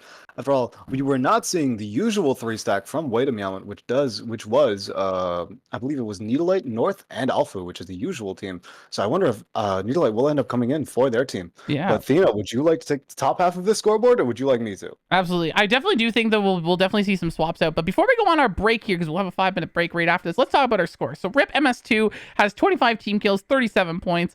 Rank 2 here is Clear Day Fans with 20 team kills, 33 points. Korean Rats is in third right now with 23 team kills, 32 points. And in fourth is Law of 1350 with 15 team kills, 20 points. That top 4 is so close. I mean, you're absolutely right. But now let's get on to our lower half of the scoreboard.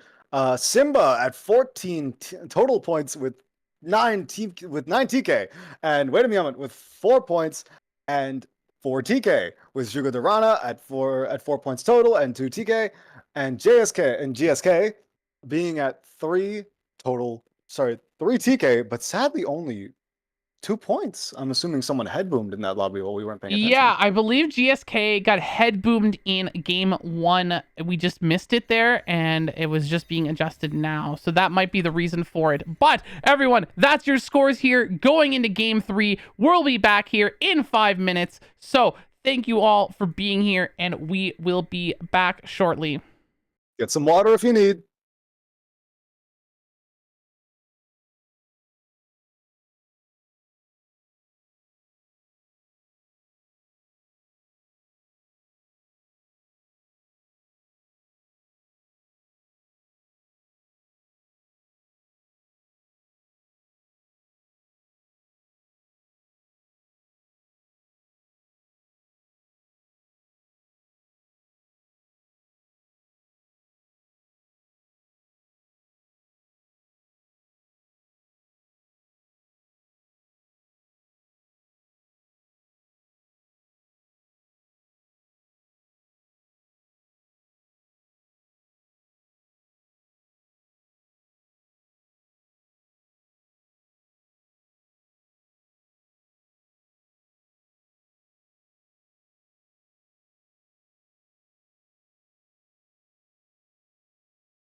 Hello, everyone, and welcome back here.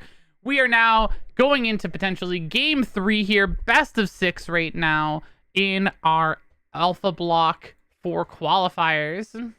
Yeah, and I'm very excited personally. I do wonder, are we going to see any big swaps, any new comps? Like, what are we seeing here? Yeah, I mean this is the round to do it, I think. The game 3 I think is your pivotal point, right? You had your 2 games to try out your comp that you were running, or as we saw, a couple teams did switch it up a little bit, so they tried out 2 different comps. This is the time.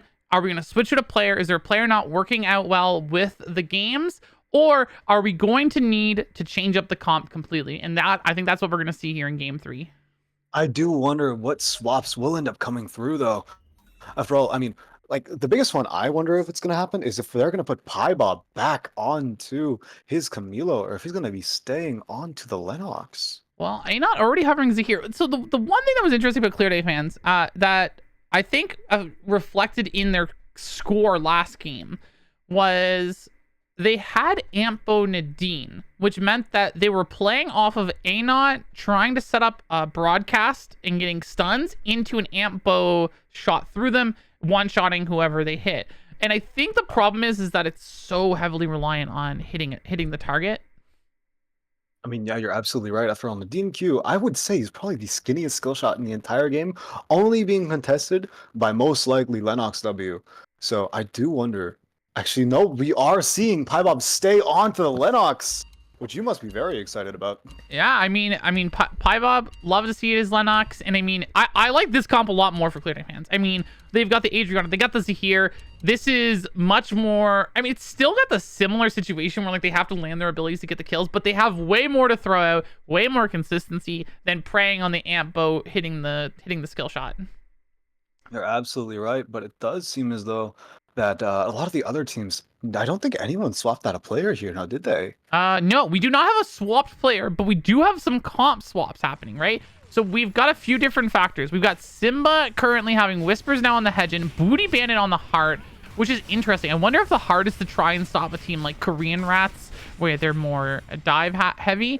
And then we have Meowmans North bringing out the Arda, and we actually have Law right now on the Pistol Aya. I actually do wonder if, because now there are a lot of carrier picks that could very well be banned in the next round.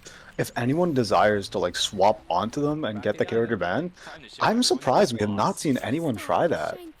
Yeah, I mean, we have good pairs. I mean, we got pair Rozzies, pair of Ardas, pair of Lennoxes, but no bans still.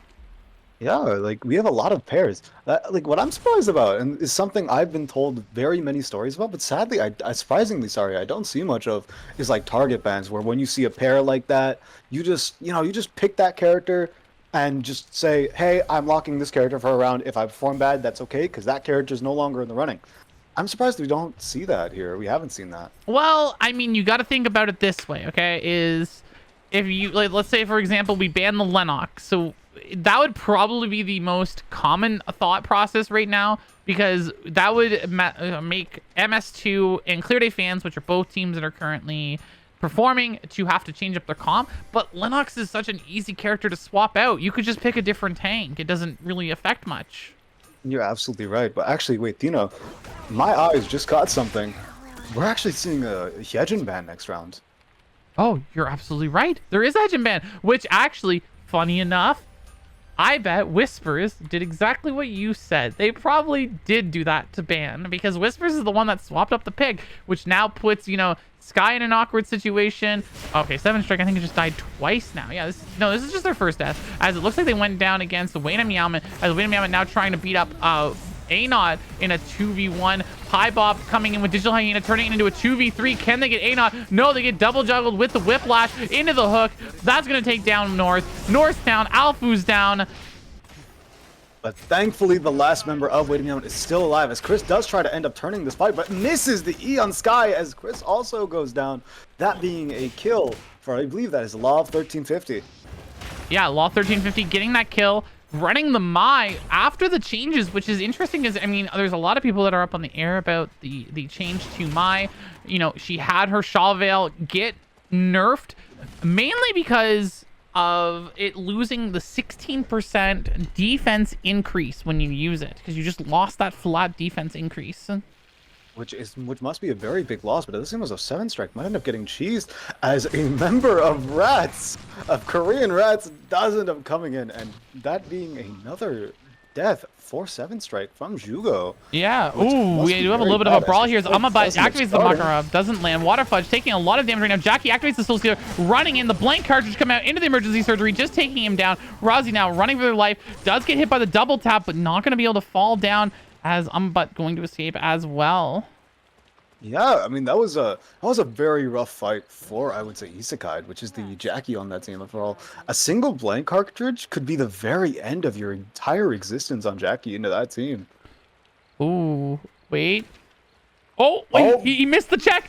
Okay, I was going to say if they were confident there. The blue Viper into the blue-yellow, but the yellow does not land onto Booty Bandit. Booty Bandit does have to back up here. It does take a little bit of bleed coming in from Woes. Effects now coming in from the flank. Here comes over into the 5 Omen. We do have the pull-in. We have the damage. Oh my gosh, look at that there. Wait a second. This turned out so well for the other team. Whisper's the only one down, but Alisson and Woes both fell. Booty Bandit on fire. Very well played on Simba, after all. I was very worried for them when the I don't know if you caught it, but the Lennox ended up flaying Mugenso directly into the full rainbow. But again, you were absolutely right with that Booty Bandit swap. The Peacemaker, yeah, the Peacemaker from Heart. The Heart pick does end up just allowing his team even more survivability to just even out the fight. It just changes the flow of how their team plays into a lot of the teams in this lobby. Yeah, well, one thing I want to say about Team Simba and Booty Bandit specifically, I'm very impressed with Booty Bandit's performance, because I believe Booty Bandit's known for his Chloe, and he's performing really well. Oh my gosh, Whispers though getting caught out there with the blue Viper coming out there from Woes, just completely obliterating him. And that's what MS2 is so good about. This team is just so good at fishing people. Oh, but it does seem as though Booty Bandit is stuck in a very awkward position as when that day scan comes in. Oh, they see him. Booty Bandit, run! He's over. There's no way he gets away. Yeah, no, he is not, as Isekai does end up taking down Booty Bandit, but it does seem as though all the way back in Hotel, a fight is happening between Clear Day fans and Wait a Meowman, as Piebob is just getting off a good amount of damage directly onto Law, but it doesn't really matter as North is trying to trade damage. But it does seem as though North might end up going down to the damage from Piebob and Digital Hyena's poke, as Anot has come in now into the fight, a little late, but just fashionably late, as now he scares off Alfu. Now leaving Law and Alfu to just try and run and play their lives, as Piebob is still chasing. Yeah, that's the classic Piebob right there. He wants that kill, goes for the whip, does not land. But yeah, I mean, that's the problem. That's the thing with Wait a Meowman's team right now. They're running triple mage. It's really, really strong when piloted correctly, but it is definitely a tough comp to pilot, because we saw there, Piebob on that tank, stalled them out, let Anot get the meteor from Beach, group up with his team, and get the tree. So now, I mean, we're going to be seeing Clear Days looking real strong. Yeah, it does seem as though Clear Days is already in very much leading the pack, not only with KP, but also in items, as they are currently the strongest, I believe, with 4 items right now. Yeah, I mean, they're getting the early buys, and they haven't even bought yet. That's the big thing there, right? The fourth, they haven't got the fourth. Okay, wait, is Rosito going to do it? He goes for the box, hits it on Isekai. Isekai does jump away. We missed the wall slam there coming from Christian. Christian now being heavily focused by the Semtech. Gets blown up here, immediately just gets killed. The Soul Stealer, the Jackie, running it down. Rosito puts down the box. He's trying to keep himself alive. 7 strike, going in for that damage. The Semtech now going on to 7 strike as well. The Rapier skill comes out. We see the Ghost Light. Can he get away? Castle doesn't make it in time as he falls. We see the gate from Rosito. All the way on the other side of the map, back in Beach, we do see a fight between Clear Days and MS2, as a large amount of damage gets dumped onto Digital Hyena, and also Elisan, as Elisan is forced to run away due to the Blue Viper coming up from Piebob, and Woes ends up getting melted by Anot. So this is looking more towards the favor of Clear Days, as they do end up winning and now taking control of Beach, which is where Alpha will end up spawning. Yeah, I mean, Clear Days is a team you want to avoid right now. Look at this. 3 items on Anot right now. 1 on Adri, 1 on Piebob. They are definitely a force to be reckoned with, and you can even see it here. I mean, they were on a massive item disadvantage. It's a team that you want to avoid until the late game now. You're absolutely right. But it does seem as though a box fight will end up happening here with Elisan, and I believe that is GS. No, that is not GSK. That is in fact Jugo, as Rezido does end up looking, but ends up getting full comboed by Ellie, getting chunked decently hard. But that blink does end up coming into the box, chunking out Ellie for a bit of HP, as Effect is now looking to get off some damage directly onto him, as Chris does end up eating the box, and now losing a lot of his HP, getting melted, as Effect is now just running down Rezi, as thankfully Rezi's castle, sorry, not Rezi's castle, Rezi's RE does end up saving him. Yeah, the gate, getting him out of there. But man, that's what I love watching MS2's comp. You know, Ellison painting people to CC, Effect hitting the fears, right? And we saw it there. We see the fear, and Ellison just follows up immediately, full painting the Hanwoo. Hanwoo didn't even have a chance. Which is a pure shame. But what's very sad there is Hyunwoo sadly ended up eating the box, which does end up canceling his E, which I believe was the main reason he ended up getting caught out and dying. Wait a minute. They're hesitating. They're not sure what to do. Oh no, this is not looking good. They're now split. It's definitely wise not to fight this team. I mean, you do not want to mess with Clear Day fans right now. They are just so ahead of every team right now. They better hope they can get out. After all, if they die at the wrong time, this could be very bad for them. But thankfully, they do get out. I believe they are going to be trying to get that tree over in Forest at the moment, which is probably the best time to go reconvene. Yeah, thankfully they have that gate. You know, Arda, just such a very flexible character, high mobility, allowing them to just get away with these sticky situations. And I mean, we saw that there, Law 1350. We haven't seen a lot of their kills this game, but they're already at 5. And it looks like they crippled Jugo once again as Rosito is down.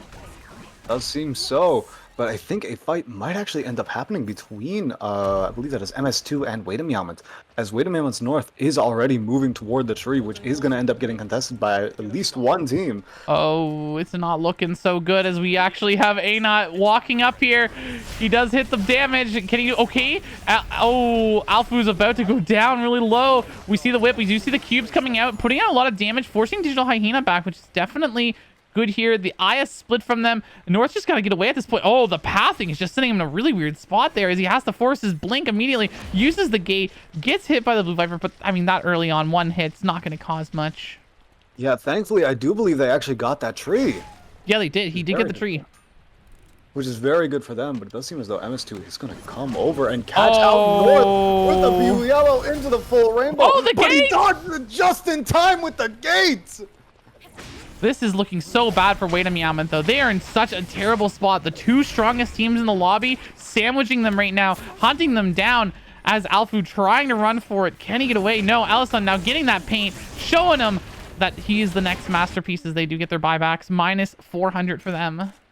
This is very bad, but on the bright side, they did get that tree, so consolation prize. As a fight is happening all the way up in stream, 7 Strike ends up going down, leaving Rezi as the last member of Jugo, once again crippling this poor team. Man, I feel so bad for Team Jugo. I swear, I think every time we've watched them, it's just Rosito by himself, running for his life, trying to just keep the team alive. It might be a bit of a caster curse, but at the very least, they get back at the price of 400 credits. I'm not that tired. Why do I have to take a break? All right, let's just take a quick look here and see. I mean, right now, though, we are on day 3. Every team's still alive, so we're going to start seeing some tension. I mean, we already saw it with Waitemyamet. Waitemyamet got put in a really awkward spot against some really strong teams. And I won't be surprised if we see some more of that. We're going to start seeing some of these teams get put in some really bad spots. Already, like, Temple looking pretty heated. I mean, you're absolutely right, as Amaba does end up going directly onto, I believe that was Dementia Brain, but Dementia does end up getting all the way out. But sadly, Amaba does go directly into Napoli as Amaba just gets melted. Oh my god. Oh, there's the gate. Rosito calling for the forward play. He wants to be aggressive. We see the 7-tech coming out here from Rozzy. Rozzy tries to dash over the wall. Not going to be able to do it. Oh, the Queen into the fork coming up from 7 Strike. This is why he's an Adela player. Isekai in an awkward situation as he leaps over the wall. Now being seen by the other team. He's in between two. Can he make it? Oh my god, he's actually going to make it to the VLS. The final member of GSK does end up managing to get out, but it does seem as though we missed something very important as Clear Days' Anot is the final member of that team. Yeah, I don't know what happened here, but they got put in a bad spot. Isekai now being seen, about to get run down by Korean Rats. The blank cartridge coming out here from Toki into the steady shot. Look at that clean damage. The emergency surgery finishing it off. That is going to be our first team eliminated. GSK as, Clear Days looking for some payback now. Going actually now against Jugo team. 7 strike. Not even able to get the queen out as they are going to be our next team eliminated by Clear Days.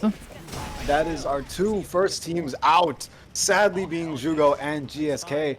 But we do have our now, I believe that is our 6 teams currently in the lobby, which we can clearly see Clear Days, Law, and Korean Rats are currently dominating, as Law and Clear Days are going to be having a short exchange as Sky does end up getting bursted by Anot over the wall, and Piebob is now looking and hunting for a W onto Dementia, as Dementia does end up spacing it, but I don't think Dementia will end up getting out, as Neapoli does end up going for the buy. Oh, there's the burn. Buy off, as Sky is now currently kiting with that 5 Omen, currently trying to get off as much damage as he can, as Neapoli ends up getting bursted. Dementia now forced to also back off with his team, as Sky is also running for his life. Dementia ends up going down to Anot's damage, and sadly, that is a lost fight for Law 1350, which is another 2 kills for Clear Days. Yeah, I mean, Clear Days is running it. This is definitely their comp. I won't be surprised if they keep running this comp throughout the rest of qualifiers. It's feeling really good for them, and it's performing well. Waterfudge maybe looking for the angle, gets jumped though. Rats immediately jumping onto Anot. Anot gets obliterated. Waterfudge just capitalizing on it instantly with the emergency surgery with Rats. Wow, what a great play. Maybe I am caster cursing. I am so sorry. It's fine, but I do believe Piebob is currently running for his life. After all, no matter where he goes, he's going to end up dying, as we do end up seeing the fight all the way here in Cemetery. Being from 1350 and I believe MS2, as currently Sky does end up getting chased down, and a nice Q ends up coming through from Effect in MS2, leaving the last member of 1350 being Neapoli. Yeah, here's the problem. 1350 at this point is now in the same situation that we talked about with Jugo. Team Jugo last game, right? So luckily they do have some items. They're not worthless, right? Like, you know, okay, wait, that's the wrong word I'm saying. You know what I mean? They're not homeless. Thank you. That's what I meant to say. But they are definitely extremely weak, and I think they are officially going to be the weakest team next to Wade and Meowman at the with this lobby. He's fighting MS2, as Simba does end up starting to lose, with Whispers being forced to go on the back ropes and run away, as Booty Bandit does end up going down. Wait, North is separated? No, okay, I was gonna say he's separated from his team, but his teammates ended up TPing into him, as I thought that they were pretty isolated, as I thought I saw them on the bottom side of the map. I know, which would have been a very scary situation for North. As we've already seen how many times a Resido can run away. I almost said a Resido, an Arda can run away from a very unfortunate situation, which you don't really want to put your luck with that, I'd assume. Yeah, MS2 going to get Wick for free here, as we do have a little bit of a brawl happening right now against Law 1350 and Clear Day Sky. Piebob taking a ton of damage here. Dementia trying to push a little bit forward, putting a little bit of pressure. We do see those fires coming out. Anot, Napoli actually living at the last second, stopping on the blood, but the Blue Viper finally takes him with the fire coming out there from the Molotov cocktail. We do have Sky running for his life. He is alive at this point. Can he get away? Yes, he does. Which does end up leaving 1350 as a solo, now forcing another loss of 200 credits. And I believe there is a cam in there with MS2 currently hunting for the last remaining member, and that is the end of 1350. Yeah, absolutely. That is another team down at this point. Now, we do have Team Simba potentially going up against Wade and Meowman. Will be an interesting exchange after all, seeing these two comps actually fight each other. Triple mage into ADC, double ADC mage. That's actually interesting, as North ends up getting caught out or ends up reversing the caught out. Never mind, as a good E ends up coming out from Whispers, chunking out North to low HP, as Alpha ends up turning it, wiping, killing Whispers. But Mugensa might actually be looking to at least get a little bit more damage off, but it doesn't seem as so, as now they will be licking their wounds and going for a res. Yeah, a little unfortunate. They were caught off there. A little bit surprised. A Digital Hyena about to fall victim to Rats. What an interesting situation. So, looking at this right now with the team setup, it looks like Clear Day Fans is the strongest team in the lobby, except against their Kryptonite. which is Korean Rats. Korean Rats with the double assassins are just obliterating the backline. Pybob just can't keep them safe. Must be very, very scary, especially because they have 14 TK, and I think they're actually like the strongest teams in the lobby by far. Oh, As wait, Pybob ends Clear up Day getting fans caught out might by get eliminated. Simba.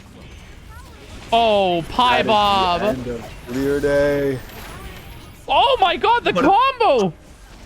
But it also ends up being the end for Simba as MS2 ends up catching Mugen, so allowing another terminate in their favor, leaving Wait a Meow, Korean Rats, and MS2 as our top 3 teams in this lobby. Okay, wait, that is massive. So, Clear Day fans was in second place, but with this early wipe, they have a lot of kills, but this is not like, okay, Rainbow coming in on North. North actually gets some with Alpha. Alpha does actually get whipped in, goes down. The 5 Omen coming out. North does get the gate away, and we see the pistol skill escaping with the Aya. Alpha unfortunately getting caught and not going to be able to get away as they don't have the mobility on the character. But let me go back to what I was saying.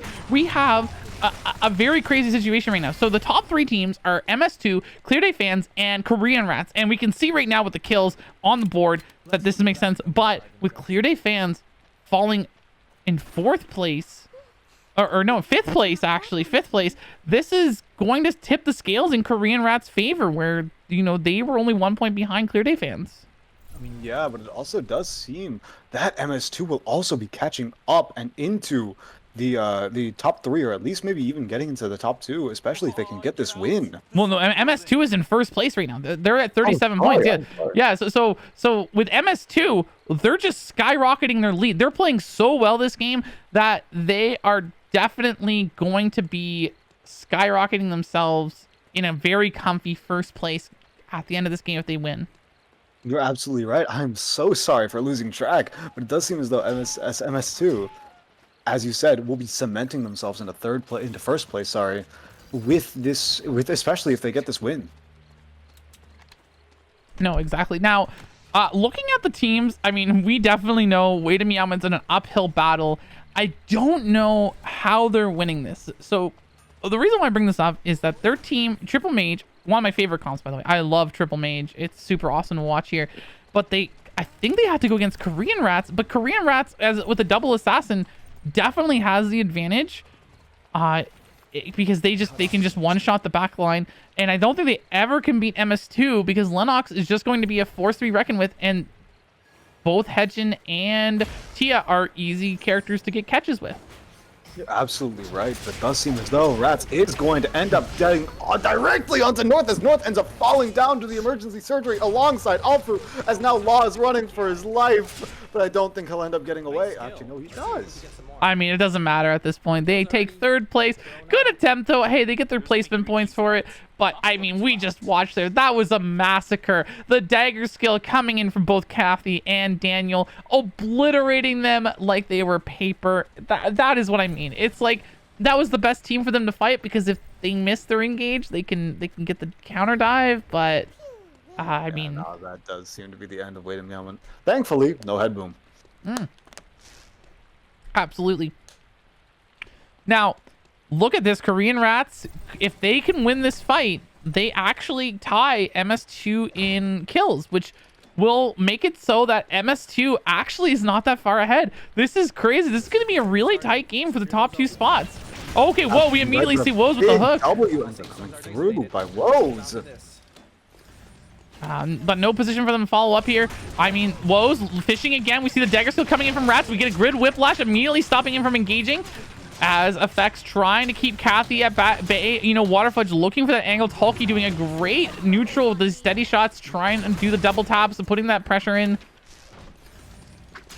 Absolutely, you're absolutely right, but it does seem as though Effects poke and Elisan threatening the blue-yellow is a big thing. As Rats does end up getting off the ultimate. I believe that is the end of Elisan as Woes is stuck by himself, very far away, trying to contest Tulky. Now leaving Effect and Woes to try and clean this fight up. But just maybe, this actually is 2v3able for them, as Tulky ends up getting caught out and murdered by Effect. Wow, well played, Woes and Effect. That was a great hook from Woes. Got the blue Viper, making sure that Tulky couldn't run, and then Effect cleaning it up with the damage follow-up. Now, this is going to be tough. Let me look here. We got Waterfudge already almost about to have all. That's what they're going to be waiting for. Same with Rats. They have the Masterpiece. They have the Emergency Surgery. Woes has to keep them off. The dagger skill coming out immediately. Rat's looking for effect. He wants to know where he is. Woes has to make sure he gets this whiplash perfect. There goes Rat's immediately going on to effect. Effect getting silenced is going extremely low. It's not enough. Immediately just falls victim, and now it is just going to be Korean Rats getting this game over. And that is a win, I believe, unless Woes 2v3s? Wait, no way. Does Woes win this? There's no way. So, as the fact does end up getting res. Oh, wait, he actually can win this. Wait a second. Wait a second. He just, oh, no. If Waterfudge got away, if Waterfudge can rest, there's no way he can win. Wait, does he have the timer? Wait, he might has win. More timer than both of them, actually. Wait. Can he actually win this? I don't know. There's no way. They're going to play it well. Okay. I actually had faith in Woes for a second there. I was baffled. I was like, wait, Woes might actually have it. It was so ridiculously close, especially if Woes actually managed to get out Waterfudge. If Waterfudge actually died there, I do believe that is actually a victory for Woes, because I don't think Woes can die to Rats too easily. Yeah, well, that was the thing, right? I genuinely thought when I first saw it there that, I mean, as soon as effect was down, it was like no brainer. Absolutely, Korean Rats has the game. But the second that like Woes started putting pressure, you know, I genuinely started to have belief and faith in Woes being able to just 2v1 that clutch. I know, so close yet so far. But Thina, now we have to wait for the scores. Yes, we will have our scores up. It's going to be extremely close, okay? That's the thing.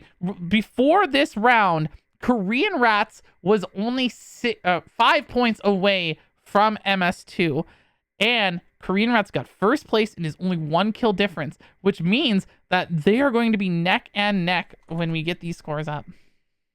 You're absolutely right, but I do want to know where Clear Day fans are. I think they're in third right now, aren't they? Or is they should still be in third. They had a really large lead compared to other teams, so they shouldn't have fallen that far back because they had a lot of kills, even with a rough game 3. You're absolutely right, but I do believe that the score is here, Athena. But I would humbly like to request to take top half this time. Absolutely. Thank you very much. RIP MS2 in first place with 40 TK and 57 total points. Korean Rats in neck and neck, quite literally only a little bit farther behind with 37 TK and 54 total points. Clear Day fans at 34 TK and 49 total points. And with Law of 1350 in fourth place currently with 23 total TK and 29 total points. Tina, take it away. Yeah, and now in the bottom half here, we have Simba in 5th with 11 team kills, 19 points. 6th is Wade Miyama with 6 team kills, 10 points. Jugo Dirana in 7th with 5 team kills, 7 points. And 8th is GSK with 6 team kills and 5 points. I mean, this is looking very, very close for our top 3 teams, I'd say. After all, one good game from Clear Days could just put them in first, especially if MS2 ends up having a bad game, or Rats actually, or Korean Rats ends up having a bad game. It's just so close with those 3 teams. Yeah, well, I mean, that's the thing, right? I mean, we're about to go into game 4, which means that we have 3 games left for the players to play. And looking at these scores right now, the gap is becoming pretty wide for a lot of these teams. Now, I think if teams like Wade Meowmint and Simba or Jugo have an incredible 15 kill game this game, they have a shot of potentially competing in the top 2. You're absolutely right. If the bottom half, the 8th, 7th, 6th, and 5th, they don't have a stellar game this time, I don't know if they're going to be able to catch up with the top 3. Which will be very unfortunate. But at the very least, the 5th place and above teams are going to end up having a very close game just with each other. After all, this is quite literally for ERCS, which means these teams are hopefully going to be giving their all with every single game from now on. Oh, absolutely. I mean, I think Law 1350 absolutely still has a shot in this. They are not that far off. It is looking a little daunting to them because it's 30 points, but we saw these teams can get 20 points in a single game. So they're still in this for sure. Clear Days fans, absolutely. I mean, no doubt, between MS2, Korean Rats, and Clear Day fans, one of these teams is absolutely moving on. You're absolutely right, but let's go see the team comps. Yeah, as we move in here. Whoa, MS2 switching it up a little bit. Effect bringing out the Adina and Elsa now on the Emma. Interesting. They switched it up because of the Hedgen ban. I mean, that makes a lot of sense. After all, Effects Hyejin. Well, no, yeah, Effects Hyejin is very, very scary. So, thankfully, now that that's banned, he's now forced to go on to his bread and butter, which is Adina. But we also do see a lot of other swap outs, as we do see, I think, 2 Haze locks, and we also see, I believe, Wait a Meowmit also swapping off of that Triple Mage to go more of a front-to-back comp with Darko as their tank. Yeah, they switched it up a little bit. They switched back, although I believe Law was not playing Rio game 1. So they're now bringing out the Rio. I believe in game 1, they had him on Sabame. He was a little bit more closer in the action. And I think now Nor's going to be probably more traditional tank and being more frontline for his team.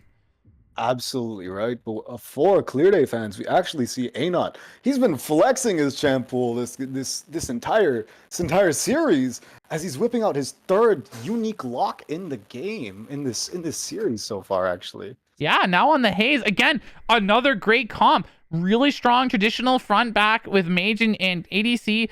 I mean, no complaints there. I think Clear Day fans, super solid comp. What I'm interested about is that Alisson went with the Emma here, because technically Tia could have still worked with Adina. I wonder if, because Effect doesn't have as much escape as Hedgen now, because now he's playing Adina, if they felt like they needed that rat character. So like Alisson, if they ever have a bad fight, is probably the runner for their team. Which makes a lot of sense, after all. Whether you like it or not, no matter how much faith you have in your own team, you always need a designated runner. I mean, for example, Shugadorana's team, they have their designated runner as Rezi. A lot of teams have a designated runner, no matter how much faith you have in your own team. Always got to be careful. No, exactly. The other factor too, Law 1350 playing also a very solid front to back comp with the Mai Haze Rio. Really like these kind of teams. I think it's going to be super solid. So we'll have to see how they play it out. I'm very interested to see how they play it out, very much so. But I'm just very impressed that Juga has so much faith in their comp, even through all of this. Well, I think it's more a factor of the one trick system. So, I mean, Rezi, we know he's the Arda guy. He plays Arda. That's what he does. 7 Strike, I know, has a little bit more bigger pool. We even saw in game 1, he flexed a little bit more. But I think he's extremely confident in his Adela and thinks that they have a better chance if he's able to get catches with Adela. And I'm not 100% familiar with Christian, but I'm going to assume is a very comfortable Hanwoo player. Which makes a lot of sense, but I do believe we're actually seeing a cheese already between GSK, and it seems the Water Fudge does end up snagging the kill, now turning on to Napoli, as Napoli might actually end up going down as well. He does! That is 2, sorry, no, only 1 Yeah, kill. Napoli actually stole the kill from Korean Rats. I did not notice that. Oh, definitely a little bit of a rage there from Waterfudge, making sure he gets his point because he definitely wanted it. We do see this group up right now as Rosito currently being jumped by Booty Bandit, as they are going to be scattering Team Jugo. Do not want to mess with this group right now. Rats potentially looking for an early kill as well. Again, I mean, this is the thing with Korean Rats. Korean Rats really are all about playing on their own there. As Whispers, immediately jumping back, activating those anchors. We're going to see that damage. Waterfudge gets blown up here. Great spacing coming out from Whispers. Yeah, as we actually do see Whispers switch it up again away from the Isaac that he was playing beforehand, now onto Carla, and we are also seeing Elisan currently going into a very strange exchange alongside Effect into Alfu, as Alfu does end up making it out away from the Ghostlight combo. Oh, Ghostlight not gonna be enough though, but hey, it did proc, do a lot of damage. Yeah, okay, wait, talk about a comp real quick. It's Team Simba. This, I think, is Team Simba's low-key secret strongest comp, okay? This is them unlocking everything. So, Mugen we already know, talented Alex player, only plays Alex, but Booty Bandit finally unleashing the Chloe, which we know, I mean, that's what Booty Bandit always plays, and Whispers now unleashing the Carla, which is his go-to pick. So, I'm excited to see what Simba can do. This is the game that they need the kills. You're absolutely right. After all, with this team comp, I actually wonder how Korean Rats, which is a team that's currently in our top 3, will actually end up playing into them. After all, them being full squishies is a factor that they want, but at the same time, those squishies deal so much damage. This Dimension Brain does end up taunting Seven Strike. Seven Strike being forced to press R to save himself, as Rezi's currently trying to get off CCs and a little bit of damage, but it doesn't really matter as Neapoli ends up poking really well. Thankfully though, it seems as though all of Yugo ends up getting out with their lives, but sadly not with the farm, as GSK is also here to contest it. Yeah, I mean, actually, here we go. We do actually see a little bit of pressure right now. Dementia looking for that catwalk. Does get the taunt out onto Amabutt, but he's going to immediately dash away. We see that Makarov getting the stun onto the Mai. Now, Jackie Isekai going in, trying to make them Isekai, but no, gets obliterated here as we do trade 1-for-1 right now. The Rockets coming out here from Napoli. One hit. Oh, we don't get a second, though, as now we go into the short bow, into the trade with the Razi, into the SMG, and that is going to be 2 kills here going into Law 1350. Unless, I mean, maybe Sky can actually clean this up, which would cause a wipe. But thankfully, GSK does not end up wiping and ends up getting out with their life. But I do believe something may actually be occurring on the other side of the map. Oh, you are absolutely right, as we do see Rats running for his life right now. And, ooh, Water Fudge in a little bit of an awkward situation. Oh, we do not land that hook. And this is the thing, though. Like, Clear Day definitely wants this team eliminated. Korean Rats, they have to, like, do their best to do it. Look at that. Look at that body block in there coming in from Digital Hyena. Not gonna be able to get it. Water Fudge waiting around the corner, goes in for the dash, does get the emergency surgery, almost gets them down, but the immortality coming from Digital Hyena completely countering them. The rockets coming in from A-Not, but not gonna be able to land. We do actually see the bleed end up taking down Digital Hyena. Rat's trying to pick up Water Fudge. We do see that recon. It does seem as though that this is a fight that is going to be won by Clear Day fans, now forcing Korean Rats to get away and give that tree, which, again, that was a really well-played fight on the end of Clear Day, blocking the IAWs with the Nina, but we do actually see, I think that is and Clear Day is also having a light fight here. Okay, wait, Pie Bob sneaking around from behind, the flanking into the Whiplash. Darko now going in forward, does do an intimidation tactic into the wall, but A-Not does take him down. Alfu running for his life.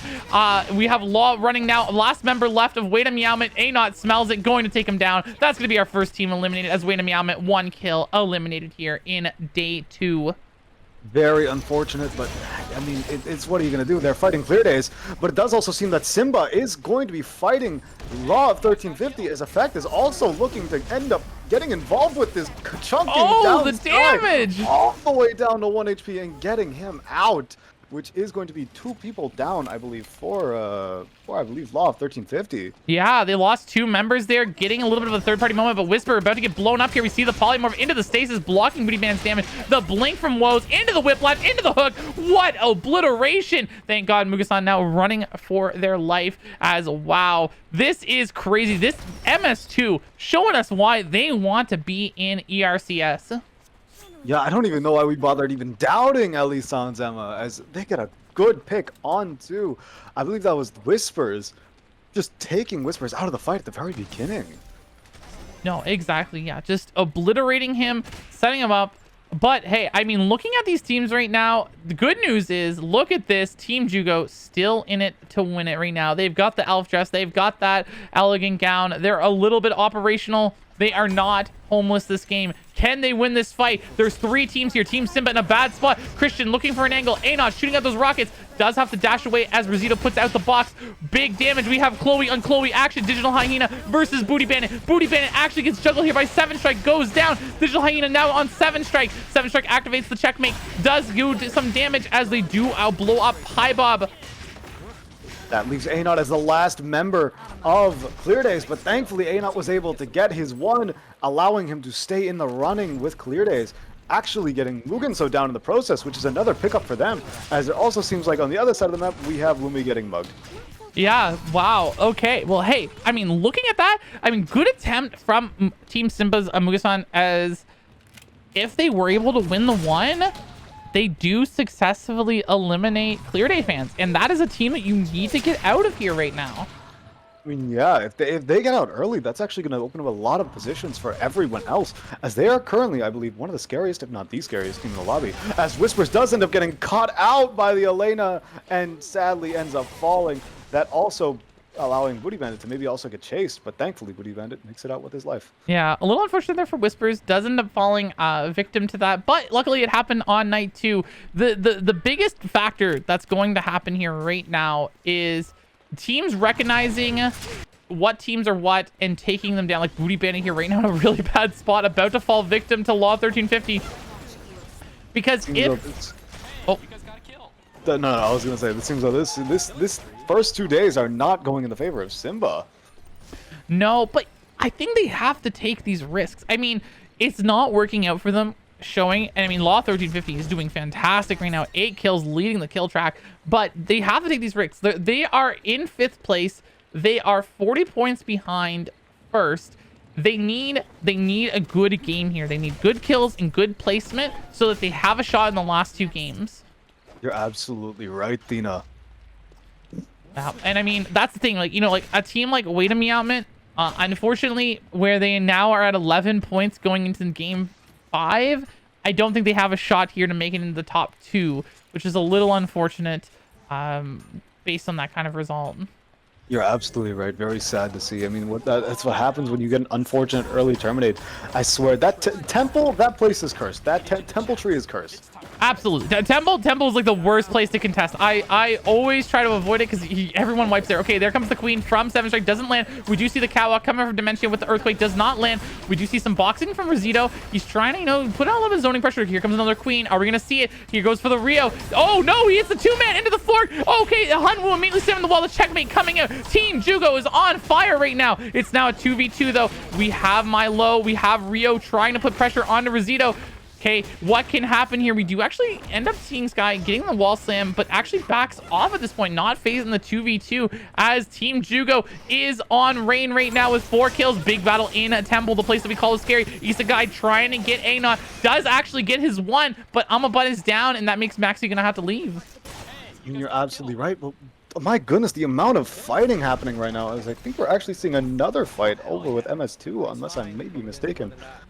Oh no, they did end up taking down Mugenso, who did end up getting split. Poor Mugenso. Yeah. Oh, okay. So Team Simba looks like they were in an abandoned lab. Mugasan TP'd in and ended up paying the price for it. This is why in the situations like this, and I'm curious on your thoughts on it, but when you get a lab, send 1 person in. If it's abandoned or credit lab, you should leave 1 person outside unless you're in a situation that you're completely...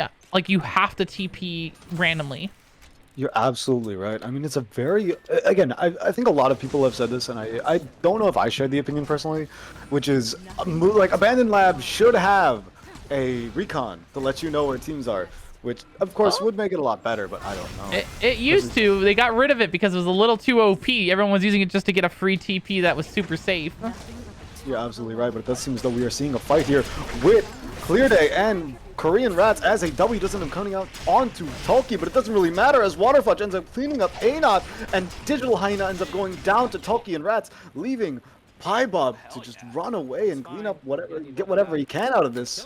Yeah, wow. Okay, I'm gonna just say it right now. Clear Day fans has to avoid Korean Rats. It's literally the only team that keeps destroying. Like, I think if Korean Rats wasn't here to keep Clear Day fans in check, I think they'd be dominating this lobby. You're absolutely right. After all, they've been doing really, really well into every team that is not Korean Rats. And whether that just be a show of Korean Rats' like prowess or just a difference in comp, that's up to the people who want to decide. But in all honesty, it's just their kryptonite. As it does seem as though 7 Strike ends up getting caught out by the Flay, going down instantly, with Chris now forced to just try and stall for Rezi to run, which he does end up managing, as now Christian is trying to run best he can, but I don't think you can. After all, that is just that is just an unfortunate minus 200 for Jugo. I mean, it's minus 400. I mean, Rosito's the only one left. You know, again, Rosito, the runner for the team, but there's no hesitation from S2. The second they have a CC, everyone on the team is completely falling through with it and going into it. We might actually have a brawl here. The Spirit Arrow coming out here from Sky, as we currently have Whispers and Booty Bandit running for their lives. Musan sitting in a bush. Looks like they do not want this, as they're going to walk away. Let's just take a look at the bread box, though. What's happening on this side, as we do have Ellison end up taking the Blood Crown. What a terrible item for this team. Yeah, it's absolutely awful. I mean, that will be great for any team with an ADC on it, but sadly, they do not have that. So that just forces a lot of the other teams just forcibly back off. Yeah, I mean, ooh. Sorry. No, you're good. I mean, looking at these teams right now, honestly, no one's super behind. There's a couple teams that are a bit more ahead than others in this moment. I mean, like looking at like, you know, MS2 is doing really good. Actually, I'm really surprised Woes is running the Blood Crown. Look at this King Slay. I mean, it's a strategy. It's got to be a really, really good strat. I mean, the amount of amp that must give the Lennox, that she's at 200 right now, which Yeah, must be huge. I mean, you know, I wouldn't put on the crown, but I'm totally supportive of this decision. Next. Exactly. Sometimes you just need to wear the amp piece to make sure no one else gets it. Exactly. Now, let's see here. I mean, right now, it's really looking like it's going to be a four-way battle between, you know, like MS2, Korean Rats, Law, and Clear Days. Simba and Jugo need to start stacking up some kills. They got to be able to be aggressive here and wipe out some of these teams. I mean, the only way they can really manage that, though, is through a very good third party, which might be actually very difficult to get for all these teams. Oh, the dagger skill from Rats. He goes in immediately on a Booty Bandit, but has to back off with the Quake. He's not able to catch it as Booty Bandit catches on, as we do see some damage. Palki going really low. We see the anchor come out from Whispers, but Whispers does drop. Mugisan drops. All that's left is Booty Bandit. Booty Bandit's going to fall victim here, I do believe, as that's another elimination going to Korean Rats. I mean, that was just really, really well played on just Waterfudge's end, as Waterfudge hit an amazing suture directly onto the squishies of that team, melting, just removing, I believe that was Whispers and Mugenso from the face of Lumia Island. I mean, that's what I mean. I mean, literally, Waterfudge is on fire today. Korean Rats are doing so well. And again, unfortunately, I think that is going to put Simba in a really bad situation. I think Simba is in the same situation as Wayne Miyama and GSK. I don't know if they can make it into the top two. They'd have to have back-to-back like 20+ kill games in the final two to be able to do it. So I think our eyes are going to be on you know, these current top 5 teams. These 5 teams right now are the teams to keep an eye on. Jugo being the hardest one to upfight right now. They have to basically sweep this entire lobby at this point. Absolutely right, but I don't know how easy that's going to be, as Clear Day fans do end up picking up the Wick, that giving them a Wick buff and a free blood, which is going to be very scary, as I believe they're probably going to give that to A-Not. No, Digital Hyena ended up getting a Black Lotus. Oh my. Well, that's a oh, wait, Law, this is not the team to fight right now, as we do see some rockets coming in from A-Not. We do see the Spirit Arrow from Sky trying to put the PL Dimension now, trying to keep as much. A good stun. We do actually... Oh my god, wait, Digital Hyena's down! What the heck? Pipe-Bomb's down! No way! Law 1350 is going crazy! What an incredible play! The rockets that were sent out were just so impactful, as I do believe that is Elisan currently knocked by Rats, and Waterfudge now forcing MS2 to run away and lick their wounds. Same thing with Rats, but I don't believe Korean Rats is going to lose a -200 now, are they? No, I mean, here's the thing, though. I'm telling you right now, if you are a team that wants to root for an underdog, look at Law of 1350. This team right now is doing incredible. They are currently our 4th place team. They're 30 points behind first, and they're doing it. They're making... Oh, wait, there's the catch, though. It's the caster curse as we saw Navali go down. Here comes Jugo. Jugo needs these kills as they're now trying to put the pressure. You know, Sky trying to put a little damage here. Actually does get rooted by the box, has to dash back. They just need to get away at this point as they get the taunt into the Spirit Arrow. Try to put that slow... Oh, my God, they might actually get wiped now. Christian, oh no, this is not looking good. Dementia goes down. It's the caster curse. It's the caster curse, man. I don't know. I gotta stop. Clear Day also got wiped. Terminated. Oh, that okay, but that, I mean, that is looking good now for Team Jugo. So Clear Day, our 3rd place team right now, being eliminated again. I believe now is our 4th team gone. Can Jugo make it? Okay, Jugo at this point, I think to have a shot has to beat both teams and get the kills from both teams. Honestly, I have faith. I believe. Hopefully we don't cast or curse them, but I believe. Look, man, it's literally already happened twice where I have commented, hyped a team up, and they just get wiped. I gotta stop. Okay, Rats immediately jumping in here onto Alisson. We do actually get a poly and a great counter as Fudge trying to get onto effect. Does the suture, but does not get the stun. The emergency surgery does a little bit of damage. Wow, what a great blue viper from Woes. Gets the kill. We get the poly combo taking down Tulky.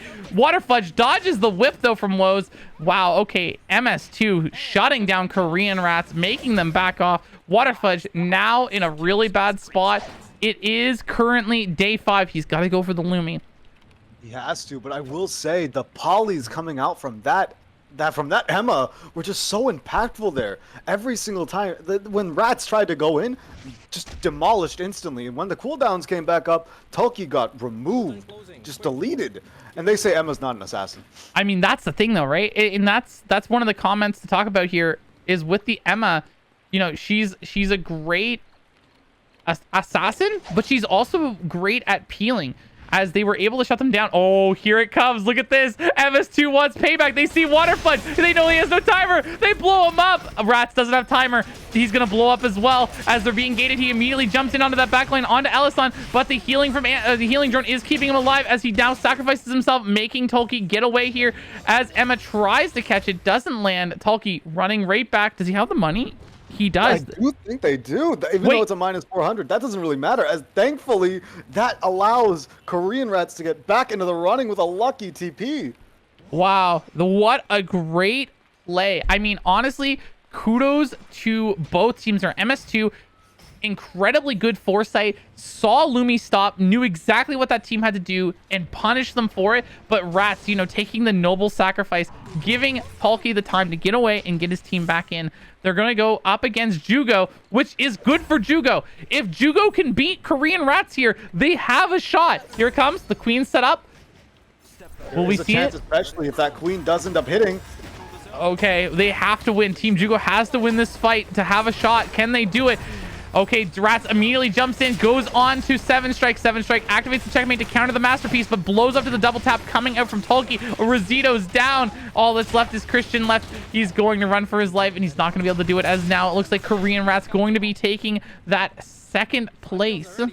It does not really matter where Christian goes, as sadly, unless he 1v3s, he's just going to be giving a point to either team. As, yep, he walks back in the pond and directly into the hands of Korean Rats. Yeah, I mean, okay, thinking about this here. Oh, wait a second. Oh, no way. Wait, they're greedy. MS2 walks in. MS2 wants the kills. Oh my, wait, it's Water Fudge deletes both squishies from MS2, now forcing Woes to run, as Jugo might actually be able to pick up 2nd place, that getting MS2 completely out of the running. Oh, MS2, the greed. The greed. But Jugo getting 2nd place. Okay, we'll have to look at the scores here, but maybe Jugo got enough from that to be able to win in the next half. They'd have to have 2 really good games, but they might not be completely out of it. You're absolutely right. I mean, they might actually be put into the running, into the rat race that is happening right now, as even though the top 4 teams are currently neck and neck. Yeah, the top 4. Well, I mean, the top 4 teams right now. I mean, MS2, Rats, Clear Day Fans, and Law of 1350 all have a 100% chance of making it in here. They are all performing really well. They're all getting a lot of good kills, and they're all pretty close in scores. So really, it could go to any of them. I mean, you're absolutely right. It's quite literally anyone's game within the top 4. But Jugo might actually come in and be a dark horse. After all, if they can just get a really, really good game, that might actually be their win. Yeah, well, let's see where their score is first, because it might not be the case. I don't know. They didn't get a lot of kills. They got a good placement. But let's just take a quick look here, because they might also just be out of the race as well. Yeah, okay. Looking at this here, it is going. We have some scores popping up. Did you want to take over the top half for us? I would love to, Thina. Thank you very much. As Korean Rats is currently at 80 points with 55 total TK, and MS2 currently only 7 points behind with 73 total points, but 52 TK. Clear Day Fans currently at 60. Not too far away, but almost there, with 60 total points and 42 TK. And Love 1350 currently at 42 points with 34 total TK. Yeah, so again, I mean, only a 38-point gap between Law and Korean Rats. It's absolutely doable for any of these top 4 teams in these last 2 rounds. But looking at the bottom half here, Team Simba with 15 team kills, 24 points. Jugo D Rana with 12 team kills, 19 points. Wada Miyama with 7 team kills, 11 points. And GSK with 9 team kills, 8 points. Unfortunately, this bottom half, the bottom 5, I think the gap's too wide. I don't see them making top 2 and moving on into ERCS. You might be right. Maybe we had a little bit too much faith. But on the bright side, the top 4 teams actually, I think, are going to be very entertaining to see fight and very entertaining to see watch. But now that Hyejin is no longer banned, I do want to see which teams are going to go back to the Hyejin pick. Yeah, we'll find that out as soon as we get into our next game. But we are going to go on a quick 5-minute break, everyone. Make sure to take a hydration check, and we will see you very shortly.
Hello, everyone, and welcome back here as we are going into our final 2 games of today's ERCS qualifiers for Alpha Block. I am beyond excited. I cannot wait to see who our ERCS teams are going to end up being. Yeah, I mean, it's still anyone's game in the top 4, as we saw. I mean, it's pretty close between a lot of these teams, between like MS2, Korean Rats, Law of 1350, and Clear Day Fans. So, I mean, any of these 4 teams could move in to the top 2, which are going to be the teams that move on into the ERCS. So, I mean, we'll have to stay tuned to see what they end up doing. I mean, we absolutely have to. If we didn't, I'd be disappointed. Like, I cannot wait to see whether or not Clear Day Fans will actually end up going, because they've been performing really, really well. But I feel like ever since Korean Rats have just noticed the fact that they counter that team, it's almost like they're kryptonite. Yeah, I mean, that's the thing. I think for Clear Day Fans, unless they change comps, which they might. I mean, we've saw Anot, he's flexing a lot. He's picking a lot of different characters, so it's very possible that he switches it up even more. But if they keep playing this traditional front to back and having Bob on the Lennox, they got to be careful of Korean Rats. You're absolutely right. After all, even though Bob is a very good Lennox, it is just scary almost to see how much damage that Water Fudge and Rats can do to a backline. Well, exactly. I mean, and Waterfudge is on fire today. His sutures have been on point, and he has been comboing and taking people down left and right in these lobbies. So he's definitely the character to be careful of. You're absolutely right. I cannot wait to see the highlights for the Kathy highlights after this. After all, in my opinion, Kathy has got to be one of the most entertaining characters to watch play and just be played well almost. Because she is a feast or famine character, and I'm gonna be honest. I think we can all agree feast or famine characters are always fun to watch. They're some of the funnest characters to watch. Oh, absolutely, for sure. They're always a wild card, and you never know how it's going to turn out for them. But I mean, I won't be surprised. MS2 is probably going to go back to their OG comp with effect back on the Hedgen, since it's no longer banned. I'm curious what Law of 1350 is going to do. They were doing really good with that comp that they ran in the game 4. But they do have Hedgen back, so they might switch it back and make Sky go back onto Hedgen. Which makes sense, and I honestly would not be surprised. After all, Sky Siegen was very, very good and very much impactful into quite literally almost every team they fought. So, I mean, we're seeing a lot of Hyejin this CRCS series. So I do wonder, will it actually get target banned again in the round after this? Oh, I mean, yeah, I want to know what the mind is of the 5th, 6th, and 7th, 18th place teams, right? Where are you taking this at this point in the lobby, right? I mean, we can see here right now, I mean, North bringing out the Camillo, shaking it up some more, trying to play a little bit different. We see Simba going back to their original comp that they were running early on. Alfu bringing out the Bianca. I'm actually very surprised we haven't seen too many Bianca picks this game, as we do not actually see the rest of... Wait a second, no, we do, and that is, I believe, a Tonfa Leon lock for Clear Days. Okay, so Clear Days, interesting setup. They got Bob now back on his Camillo, and we have Ana on the Leon. I wonder if this is an attempt for them to potentially try and counter Korean Rats. They're a bit more skirmishy now and less susceptible to the assassins. You're absolutely right. I do wonder what will actually end up happening. After all, with Bob being able to brawl much more, and now Anot, because the thing is, Tonfa Leon has got to be one of the most competent assassins in the game if played perfectly. So I do wonder how it's going to actually be played into that team. After all, they cannot really peel Digital Hyena anymore, but Digital Hyena doesn't need peel to begin with. Well, he's on Chloe, so... Yeah, exactly. I think Digital Hyena on the Chloe doesn't need that peel. She can just do her own thing. And I think that's what really enables Clear Days comp, right? They have both Camillo and Leon. They're going to do their own thing. And I mean, Leon can do a little bit of peeling if, someone really is being ambitious. But they're going to probably just leave Digital Hyena to his own devices and finish off whoever they want to kill. You're absolutely right, but I'm okay. Another thing I want to comment on. I feel like Bianca is always a stellar character for scrims and competitive in general. Already, are you? I'm very surprised. This is the first time we've had one, like throughout this entire time. Yeah, I mean, we don't have a whole lot of Bianca players, though. I mean, really, it's mostly Delinko that we see a lot in, like, ERCS and scrims playing the Bianca. So it is nice to see Alfu pick it up, although I'm not sure the synergy with Bianca in this comp particularly. I also would not be too familiar with that. After all, I don't really get too many Biancas in general, and I haven't personally played in scrims since like season 4. So I don't know what's actually going to happen with that comp, especially with a Bianca. Yeah, I mean, we'll end up having to see. Now, one thing that's also very, very interesting to look at here is that MS2 did not go back to Hedgen. So, funny enough, we talked about this last game where we said, you know, hey, maybe someone ended up actually banning Hedgen by noticing there was 3, you know, maybe like Whispers intentionally did it to get the ban so that, you know, Effect couldn't play the character. But it might have allowed MS2 to realize, hey, wait, this comp's actually really good and could be better than our other comp. That is a possibility, but another possibility that I do not want to discount is the fact that they're saving it. They're saving the Hyejin for the last game, which is also very possible. But we do see an early cheese done by Korean Rats' Water Fudge onto I believe that's Maxi's from GSK. Yeah, and now we see Rats also doing his cheesy early game, trying to get Law, but not going to happen as North coming to aid him in this battle. And Rats should be able to just get away here. I mean, Daniel's such a slippery character, but oh, the TP coming in from Waterfudge. He goes into the Masterpiece, trying to keep him alive. He jumps on to Law. Oh, the double suture! He gets the stun, but Law being able to go over the wall. We do actually get the tornado.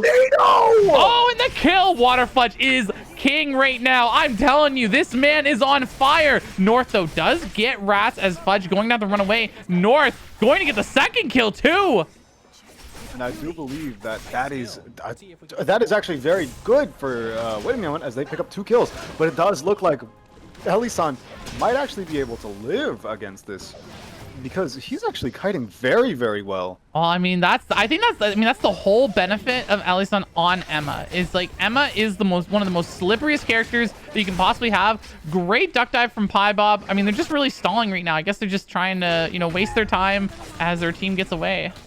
It's very possible, but it does seem as though all the way up on the other side of archery, we do see Sky and the rest of Law currently getting ran down by Korean Rats, as it does seem as though the Alonso from 1350 doesn't have going down. But here in Forest, there's another brawl between Beidamiaman and GSK, as it seems as though North has already gone down, and Law also gets chased down by the Jackie of GSK. My goodness. Yeah, a little unfortunate there. I mean, Alfood looked like they did not have an angle. Their team just folded too quickly. Not able to bring out that value that Bianca can usually bring with the Reign of the Vampire Queen. Oh. Oh, and that is a death again for Law. It's another pickup, actually, for Clear Days. Yeah, I mean, this is the thing, right? I mean, Korean Rats at 3 kills, Clear Days at 4. This is what they need. They need to get these kills. They need to, you know, I want to say farm, but, you know, that seems a little too harsh. But you know what I mean? They need to stock up these kills early. It seems so, but it does look like that we might actually end up seeing a team fight between GSK and RIP MS2. Yeah, I mean, they're a little late right now. They don't have Alisson, but they're being really aggressive. They're trying to bait it in, and we already see, you know, that Whiplash keeping Emma butt back, and Effect looking to try and do a little bit more poke. Ooh, the whip misses there from Woes. We do get another Whiplash now. Amabutt gets stunned by the Dorito. Are we going to have anything? Alisson looking for that combo, goes for the poly. Soul Stealer comes out. We do actually immediately see the Whiplash back onto Amabutt. Jackie's Isekai now jumping in here. Actually gets immediately Blue Vipered with the whip. What a great counter coming from Woes. The Blue Viper into the Flay, into the Polymorph, it's just impossible really for them to really play into that. After all, it's just such good counter dive. But it does seem as though all the way back down at the hotel, we might actually end up seeing a skirmish between Wiedemeaman and Clear Days. I don't know if Wiedemeaman wants to. They kind of look scared. I think they're just going to walk away here. I mean, Alpha wants to take the fight. Reign of the Vampire Queen comes in onto Pie Bob. Pie Bob does get to dash out here as North now going into the back line. We see the duck dive into the surf wall, digging him down. Pie Bob does fall, though, as Alpha now blinks away. We do also see, yeah, okay. It looks like the tree is going to go to Clear Days, but they do get 1 for 1. It's not that bad to take a 1 for 1 after all. It seems as though the Camilos both did the Camilo thing where they go into the back line, try and get their 1, but sadly go down. But it does seem as though the way in Chapel, it seems like Isekai is going down as 7 Strike does end up getting a decent amount of damage off, but I think he dies as a third team ends up coming in as MS2 is most likely going to end up chasing. Yeah, that's Maxi's out, but I don't know if Chris is actually going to be able to get out as Effect is looking and hits the Dario, but does not get the stun. Yeah, unfortunately, not one of those moon ones there, unfortunately. But hey, he's able to get away there. MS2 picking up 1 kill with that third party, though. Again, I mean, look at these teams. All these teams currently neck and neck on some of these kills early on. And I don't think they're going to be stopping. I think we're going to see a lot of bloodshed in these last 2 games. I mean, it makes sense. Everyone wants to collect as much TK in these last few games, especially within the first 2 days. As Piebald was already chasing down Alfu, forcing Alfu to just get the hell out. After all, if they try and do something, it seems as though they're just going to lose the fight anyways, as it seems as though the rest of Wait a Moment collectively agrees as they walk away. Well, it was a little awkward there because Law went in with North to try and flank them, and then they walked into the tornado, completely losing their momentum. Whispers blinking in with that hook. Raid going on to Sky, immediately pushing them back. Can they get it? Booty Bandit looking for the angle, gets fish back, but it doesn't matter as Whisper's going to take it. That's 1 member down from Law 1350, as we do actually see Korean Rats going up here against Clear Day. Clear Day, oh, Piebald taking so much damage right now. Rats using the Masterpiece to take him out. Waterfudge getting low, but gets away. Anot, though, did finish his craft. So, you know... I mean, it could be worse. They get the craft and the buy-off, but this seems as though all the way back down into Warehouse. It seems as though North is getting hard chased by Isekai and the rest of GSK, as it seems as though North is actually going to try and turn this. Never mind, he's going to run. Wait a second. The Wende! Boom, baby! And he's over. Pure shame, but it does seem as though something's happening between Simba, actually. Yeah, we actually see the brawl happening right now as we already see Mukasan going down immediately to the Masterpiece from Rats. Talkie, though, being chased by Whispers. Can Whispers catch it? The steady shot coming out, doing a ton of damage. The pole misses through the blink from Talkie. Talkie's got hands, people! The Tompa comes out, and it's not going to be enough as Whispers also falls. Booty Bandit getting away here, keeping the team alive as we have our teams now gravitating to each objective. Clear Days maybe going up against Korean Rats again? Maybe, but it does seem as though this time there's no buys going to be happening, so it's going to be a fair 3v3. I wonder what's going to actually happen with this one. We will have to see as what happened over here. Oh, they were killing Lumi. I thought there was action there. My apologies. As we do have a brawl happening right now. We already see Digital Hyena being heavily focused, immediately taken down by the emergency surgery. Rats onto Piebald. Great blank cartridge from Talkie as both of them fall. Again, even with the swap up here from Clear Days, it looks like Korean Rats are their kryptonite. With Korean Rats leading the lobby like this, no matter what, I think they're gonna get first. Especially if they can get another top 3 in this lobby. Yeah, well, I mean, there's still 8 teams right now. I mean, if Korean Rats gets third party, gets an 8th, it does open up a huge window for everyone. But right now, I mean, with 8 kills, they are definitely looking like they are doing well. Exactly, but it does seem as though maybe no, they are not going to be fighting for this meteor unless I eat my own words.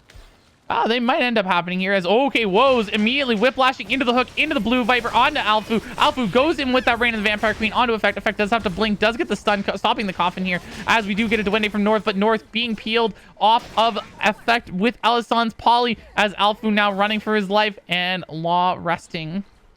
I do believe that Wait a Moment will at least be able to stay alive, maybe only losing 200 on the worst occasion, but it does seem as though they do maintain their stay in the running. Yeah, which is definitely great. I mean, Alfu also didn't die. Very good on that part, you know, able to escape. TPs into the factory, a little bit isolated by themselves at this point, as Law not going to be able to regroup with his team, just going to farm Hotel at this point. Seems so, but maybe, just maybe, something nice will end up happening over in the top side in stream. After all, it seems as though Simba is just, I guess, posturing for a late contest, that or just trying to make home zone. Well, I mean, Mugen-san's really isolated right now, so they're flying over. We'll have to see, do they get in there? They're gonna make it over here with the team. What will happen with a fight, though? As, whoa, wait, no, they're going into Temple. They're completely isolated from their team. They're nowhere close to them, as Jugo might do over an angle onto Whisper. Whisper's isolated. Here comes 7 Strike, goes in for the Queen, does not land it, though, as now we do see Team Simba going to be able to group up with their team. We do have a little bit of a skirmish happening right now as, woo, here comes the third party. Oh my gosh, the emergency surgery coming up from Waterfudge, immediately forcing Alison into the poly, getting the blank cartridge, taking them down. We also see Effect go down. Woes running for his life. Wait, Sabame, you can take him. But it does not seem as though Law wants to threaten anything, so Woes does end up making it out with their life alongside Law. That means 1350. Wait, no, not 1350. MS2 is still in the running. With Whisper's getting a lovely E and pull onto Resido, but that doesn't really matter as Whispers does end up going down to the burst from 7 Strike with. I believe that is with Christian and Rezi currently continuing to chase Mugenso. Oh no! Here comes the third-party clear days. Oh no! Mugensan gets completely caught out here, going down, falls victim. They want to really catch Booty Bandit, but Resido now running for his life. Is he going to be caught? A-Not going in with the duck dive, trying to catch up here, using those water puddles to his advantage. Resido can see it. He activates the gate. He doesn't want to get caught as he tries to keep up with his team. I do believe at least, at the very least, Whispers will get a self-res off, so that's only going to be a -200, especially if they keep over chasing for Booty Bandit. Okay, well, here's the thing, though. Outside of running into another team, there's not much risk because Arda's gate really just lets them keep up. Like, he's going to be able to eventually catch them. Like, Arda is one of the hardest characters to run away from, but... look at this. He's going to slowly get it. It's going to happen. Oh, there's the fork into the box. Booty's going down. That is so unfortunate, but as you mentioned, Whispers is up and okay. You're absolutely right, as it seems as though... Wait a second, what's happening here in Chapel? We have a little bit of a kerfuffle of everyone grouping up. Okay, Woe's looking for that fish, as, you know, 1350 does get the box here. Here comes the third party behind from GSK, as Ellison now gets hit, but, ooh, Amabut doesn't capitalize on the jump, as we do actually get a couple rocket hits coming out here from Poli. Ooh, Sky gets heavily caught out by effects damage, but doesn't go down as the whiplash misses. Very unfortunate for the end of 1350, sorry, for the end of MS2. Thankfully, Law of 1350 does end up getting out with their lives. But that was a very scary situation, especially for MS2. After all, I believe that was GSK, did end up committing. That could have actually been really, really bad for them. Yeah, no, for sure. Absolutely. Like, if a third party like that was committed and Hell Married, because GSK could have just Hell Married it, right? They don't have anything to lose. They could just completely send that team out, and that would have put MS2 in a really awkward spot against teams like Clear Days and Korean Rats. Yeah, you're absolutely right, but it does seem as though 7 Strike does end up getting hit by a very scary Spirit Arrow, and also ends up getting caught out, but Christian ends up getting melted by the rockets from the haze, now forcing them to already back out of a fight, as all the way up in Gas Station and Alley, we end up seeing another fight as Waterfudge is chasing down Whispers. Whispers thankfully does end up making it to a tornado, which might That doesn't matter. Oh my gosh, Waterfudge has got this. He is brutal. Is going to terminate Simba. No mercy, and that is the end of Simba, but at the very least, Korean Rats does end up getting a red box out of that. Okay, at this point here, Korean Rats, if they just give, oh my god, no way! Oh Let's see the random Vampire Queen on Alpha comes in. We have a huge fight happening as Effect gets heavily focused now by Pie Bob takes him down. We do actually see another fall. Digital Hyena is the last one left. Oh my gosh, we actually have a digital. We actually get Avon coming in with the duck dive into the surf. We do see Fire North going down. Law running for his life. What a crazy moment there as MS2 goes down. MS2 wiped in one of the worst ways possible, as sadly they are removed from the running in this current game, as now here in Hospital we cut to another bit of action between, I believe that is Jugo and GSK. And it also seems as though 7 Strike is currently getting ran down, but ends up turning it onto Isekai, as Isekai does end up getting heavily chunked. Oh, there comes the Quake, Resido being frozen. As Resido does end up placing a few boxes, but it doesn't really matter, as the amount of HP that he's losing is going to be a very big factor in the lead for GSK. So that might actually mean that they might get removed here, especially if Isekai continues to chase and ends up getting a good maybe reset off.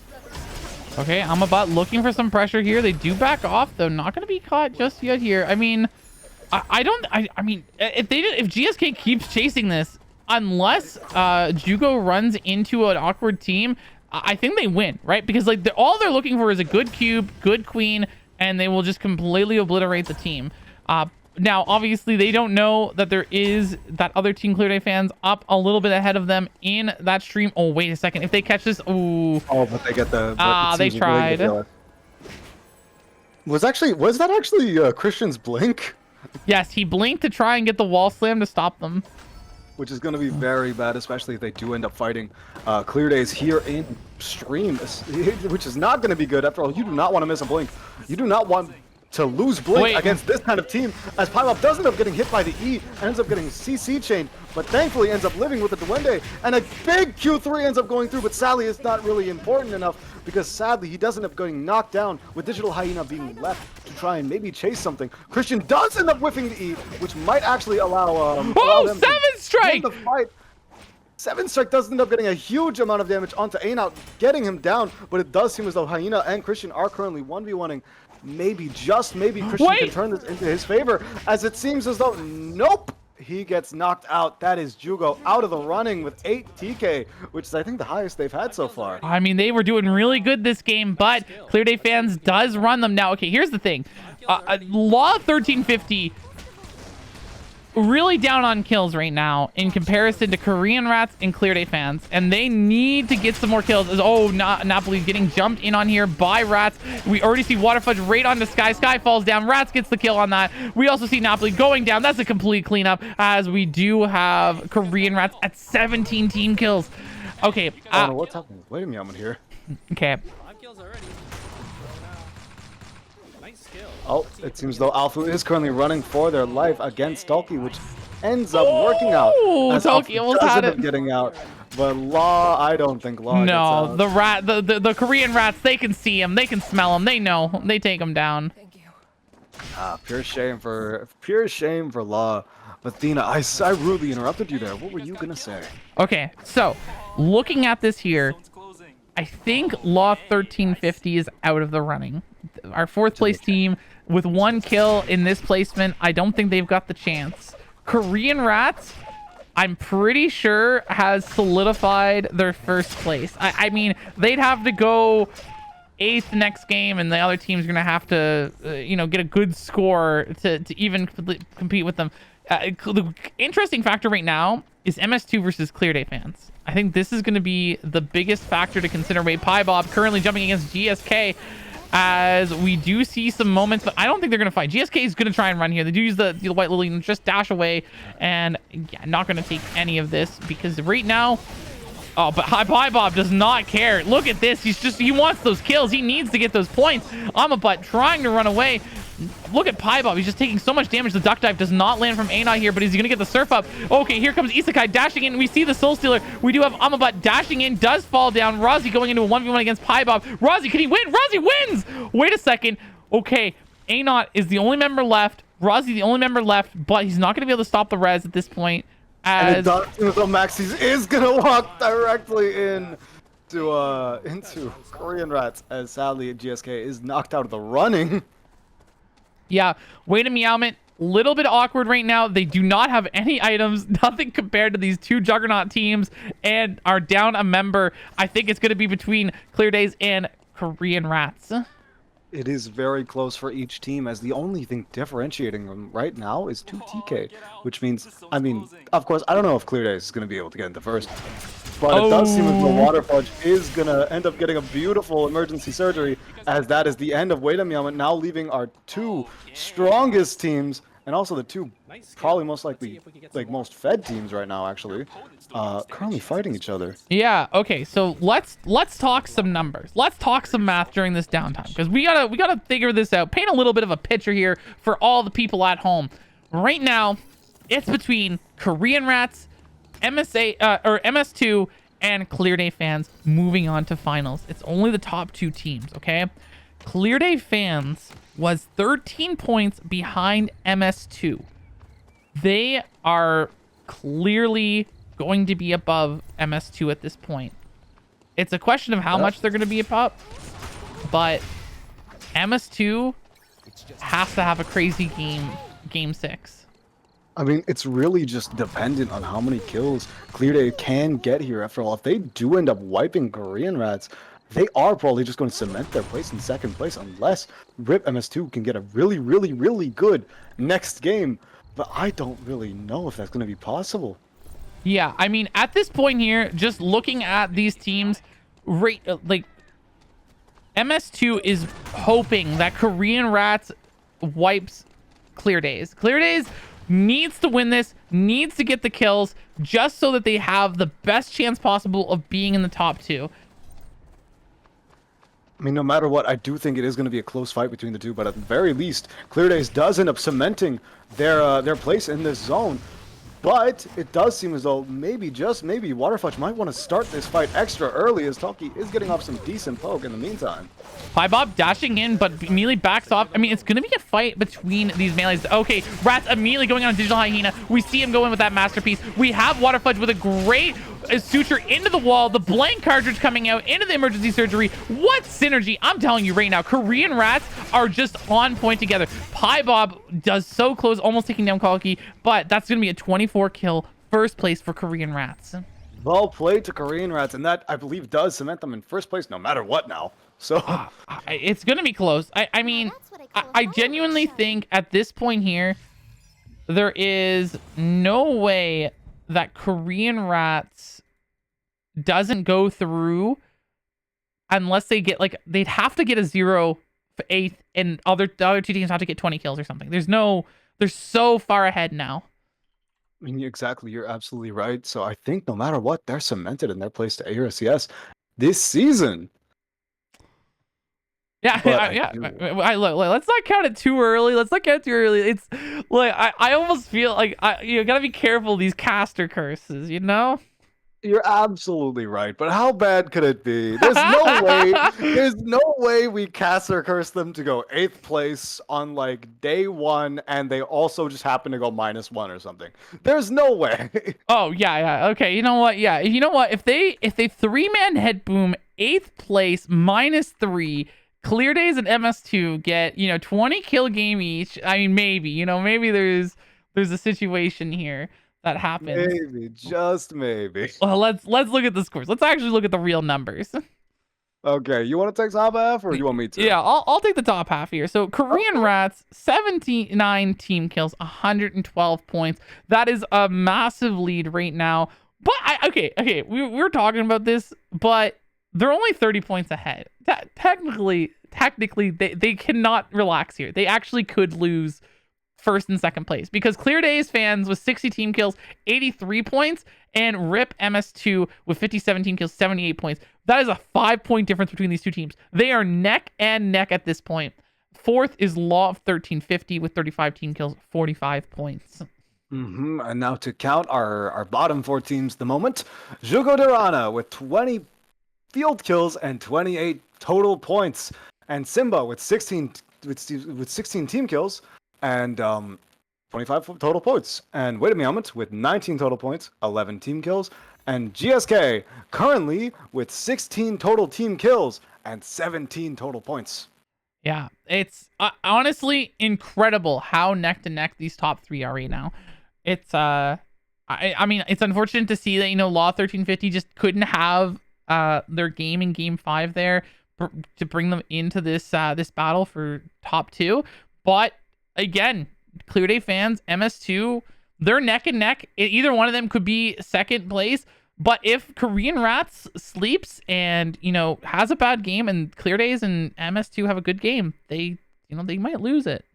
You're absolutely right, but I don't know how likely that is. But again, I'm very, very sad our dark horse is currently out of the running. After all, I think, despite the fact that we didn't know too much about 1350, they played so well. Yeah, no, absolutely. They played incredibly well. Definitely a team that is deserving, being here in the qualifiers to, show us what they can do. But yeah, I mean, just looking at these teams, it was the teams that we kind of highlighted, we brought up and mentioned, definitely performing really well today. I mean, yeah, it makes sense. These are all names that a lot of people know, which of course does help it a little bit. But me personally, I'm currently cheering for, what's it called? I'm currently cheering for Clear Days to get this second, because I don't know about anyone else here, but I love seeing the Camilo pop off. Camilo is it's a fun character to see pop off and play. Just the same with Kathy. Feast or Famine characters are the most entertaining things in any game. So I'm really hoping we end up seeing a Camilo player make it into ERCS this season. All right. Well, I'm just gonna have. I mean, I have to be the devil's advocate. I mean, clearly, I'm now rooting for RIP MS2. MS2 gotta push through and make this W. And you're absolutely right. I mean, either way, it's gonna be entertaining. It's gonna be cinematic. Absolutely. Those are the teams to watch out for, guys, as we're going to be moving into game 6 here very shortly. The final game of tonight, where, we're going to find out what teams are going to be moving on into ERCS here. You're absolutely correct, as we are going to see probably the closest, hopefully the closest game that we're going to be casting today. Yep. Oh, also, there was a slight point error. I believe Clear Day should have 84 points. So it is a 6-point difference between MS2 and Clear Day fans, not a 5-point difference. I mean, how much will that 1 point influence how neck and neck they are? Okay, let's be careful there. That is a dangerous comment. Okay, 1 point makes all the difference. If we see this as a 1 point different game, oh, Ivan. Listen. I don't think I'll cast or curse them. Be honest. It's gonna be an interesting game no matter what. It's gonna be neck and neck. Yeah, I think you're fishing for one right now. But let's I think we're having technical difficulties with one member getting in here, and then we will be good to jump in. I mean, it'll just take. I'm assuming it'll take maybe 5 minutes. It'll be okay. After all, we are waiting on I believe it was Maxi from GSK.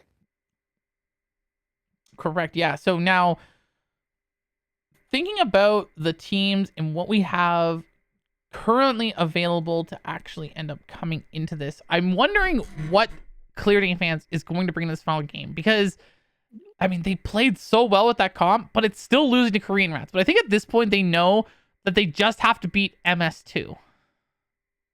I mean, yeah. I mean, we have seen the Camilo work multiple times, but I think the most consistent comp that they were running was the front to back comp with the double backline. After all, the only team that they were ever losing to with that comp was literally just Korean Rats. So considering the fact that they need to beat that team, they might actually lock that comp just for the solid consistency and the fact that it was working against every team that was not them. Well, yeah, exactly. I mean, that's what we're going to have to take a quick look at. Yeah, it'll just take a moment.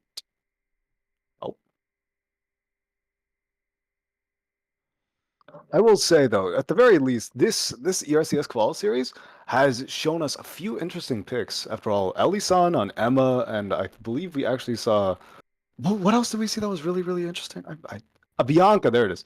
Those two picks were not something I was expecting. Were something I was hoping more for, actually. Yeah, I mean, I'm just glad that we are able to successfully have these qualifiers, as it gives so much more chance and opportunity for our community of players to be able to compete. Again, some of these teams would just never even had a chance to play or even have the opportunity to potentially move on into ERCS. And with qualifiers, we are able to, see these kind of games. You're absolutely correct. By the way, I wanted to ask you a question, Thina. You've been much more involved with the competitive series than I have in a long time, and it's about Heart. Certainly. What about a Heart? How often do we even see Heart anymore ever since the rework? Well, since the rework specifically, Heart has not been seen very often. So Heart was originally picked up because Peacemaker's mechanic was a very good way to gimmick a few different setups to be able to eliminate teams that just can't press any buttons. But with the new ability of Peacemaker making it so that no one can die within her zone of control, it does actually feel a lot worse. A lot of people are not running it. I think the only team in NA that has run it is Patar. Patar running it on Heart. I see. I mean, I'm just curious because it is a bit saddening. Heart used to be such a common character to the point where people were even almost saying she was obnoxious and that they didn't want to see her anymore, which is kind of sad to see that now we don't really see her anymore. Yeah, it's kind of sad that we don't see her. I think there'll be a spot for her. I just think that right now, a lot of people think that because she doesn't have a lot of range, it puts her in an awkward spot to be competitive. and her ultimate is a little bit tricky to work through with certain team comps. So because of it, I don't think a lot of people feel like it's worth it to bring her into competitive right now until she gets a little bit more love. If she gets like 1 or 2 little slight buffs, I think we'll see a lot of her. I see, I see. I'm just curious because I that question's been racking my mind ever since the rework, but that's about it. That's just me. As I do believe the final person we were waiting on might come in soon. I'm not sure here. I do believe we might have to wait a little bit longer for this, as we do have every other team, getting into the ready checks. I see. In this moment, and I know it's unprofessional, but I am going to go take a quick break for the restroom. I will be right back. I'm very sorry. Yeah, okay, well, I don't think that was necessary to be mentioned, but yeah, with that there, folks, I mean, gosh, I am just excited. I'm curious to see if any of like the bottom 5 are going to make any Hail Mary changes. Because if we have comps that end up setting up, people just kind of going crazy with it, trying to get some kills, I think a team like Korean Rats, they're going to obviously stay with the same team. They're not going to change it up at this point. They've been rocking it with their team. If any of the bottom 5 teams switch up to like more fun comps that they haven't really tried and don't play very safe, they play very dangerous, I think Korean Rats are going to reap the rewards with them being on their double assassins. In a good news though, folks, it looks like we will be jumping in to our final game here. I appreciate everyone with their patience as we do see our picks being hovered currently. Look at that. Alisson bringing out the Tia in the final round with effect on Hedgen. Yep, and I get back just in time to see that my prediction was correct. It seems as though a lot of the teams that were running Hyejin will be bringing out the Hyejin once again. But most interestingly, we are seeing a Piolo lock. Okay, Rosito on the Piolo. Okay, wait, does Rosito play Piolo? I don't even know. I know Rosito plays what? Felix, Arda. I'm disappointed. Yeah. But it is wait, water fudge.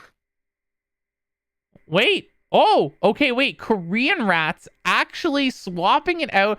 So in this situation here, I'm going to assume that they feel pretty comfortable that as long as they don't have the worst game in the world and 2 teams have the most best world games ever, that they are pretty set.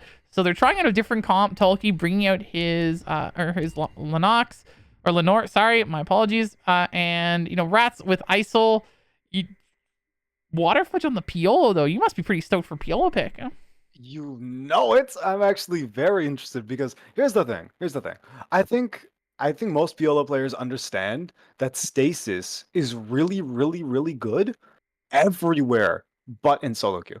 In scrims, it is one of the most popular picks, and in ERCS, it is basically a must pick because Piolo does struggle with staying alive, but you do lose a lot of damage potential. So I wonder what he's going to do with it, because he is stuck with a double backline in this game, which is not the best for Piolo, but it's most likely going to be fine, especially due to that stasis. Yeah, now Anot is also on Aki on this game. I think this is actually a great comp for Clear Day fans, because I think they actually have a good shot at going up against Korean Rats.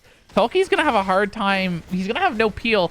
Like Toki's only peel at this point is going to be Rats with his bombs, landmines. You're absolutely right. After all, as long as Rats hits a Q, and of course the Piolo is the only other one other than that, but as long as they both hit either of them, it should be fine. After all, Piolo with double backline used to be a very common comp played in Korea, mainly because Piolo just acts as a higher damage tank with less survivability. So it can't be too bad, I don't think. No, for sure, for sure. Also, interesting to see, Sky here back on the Rio. I think they really liked this comp with the Mai setup. It worked out pretty well for them, even though they didn't get a good placement, as they just had a little bit of an unfortunate moment there. So excited to see how Law 1350 does in this final match. Now, what do you think of Wada Miyama? We've got Alfu on the Lenny, and we've got North on the Fat Cat. I'm guaranteeing he is playing that Tank Cat. He might be. If he is, it's gonna be funny. Especially because I think we can all agree, the fat cat, the build is the funniest build. It is one of the funniest builds in ER. But I don't know if he is, after all, with this comp, and we already can see with his build, I don't think he's going to actually be going a tank build. Oh, interesting. Very, very, very surprised there to see, but you know, I always love seeing a little bit of IRM, so hopefully, you know, Wade Mount going to be able to get a little bit of action going on here. Outside of that, no other like super crazy talks with team comp changes. Everyone kind of playing their comfort picks and sticking with what they know works or what they're comfortable with in playing. You're absolutely right, as we do see a small altercation with Simba and Jugo, as it seems as though Whispers is getting run down as the speed gate does end up getting taken. I don't think Whispers can get out of this unless a good blink actually can be the thing that changes everything.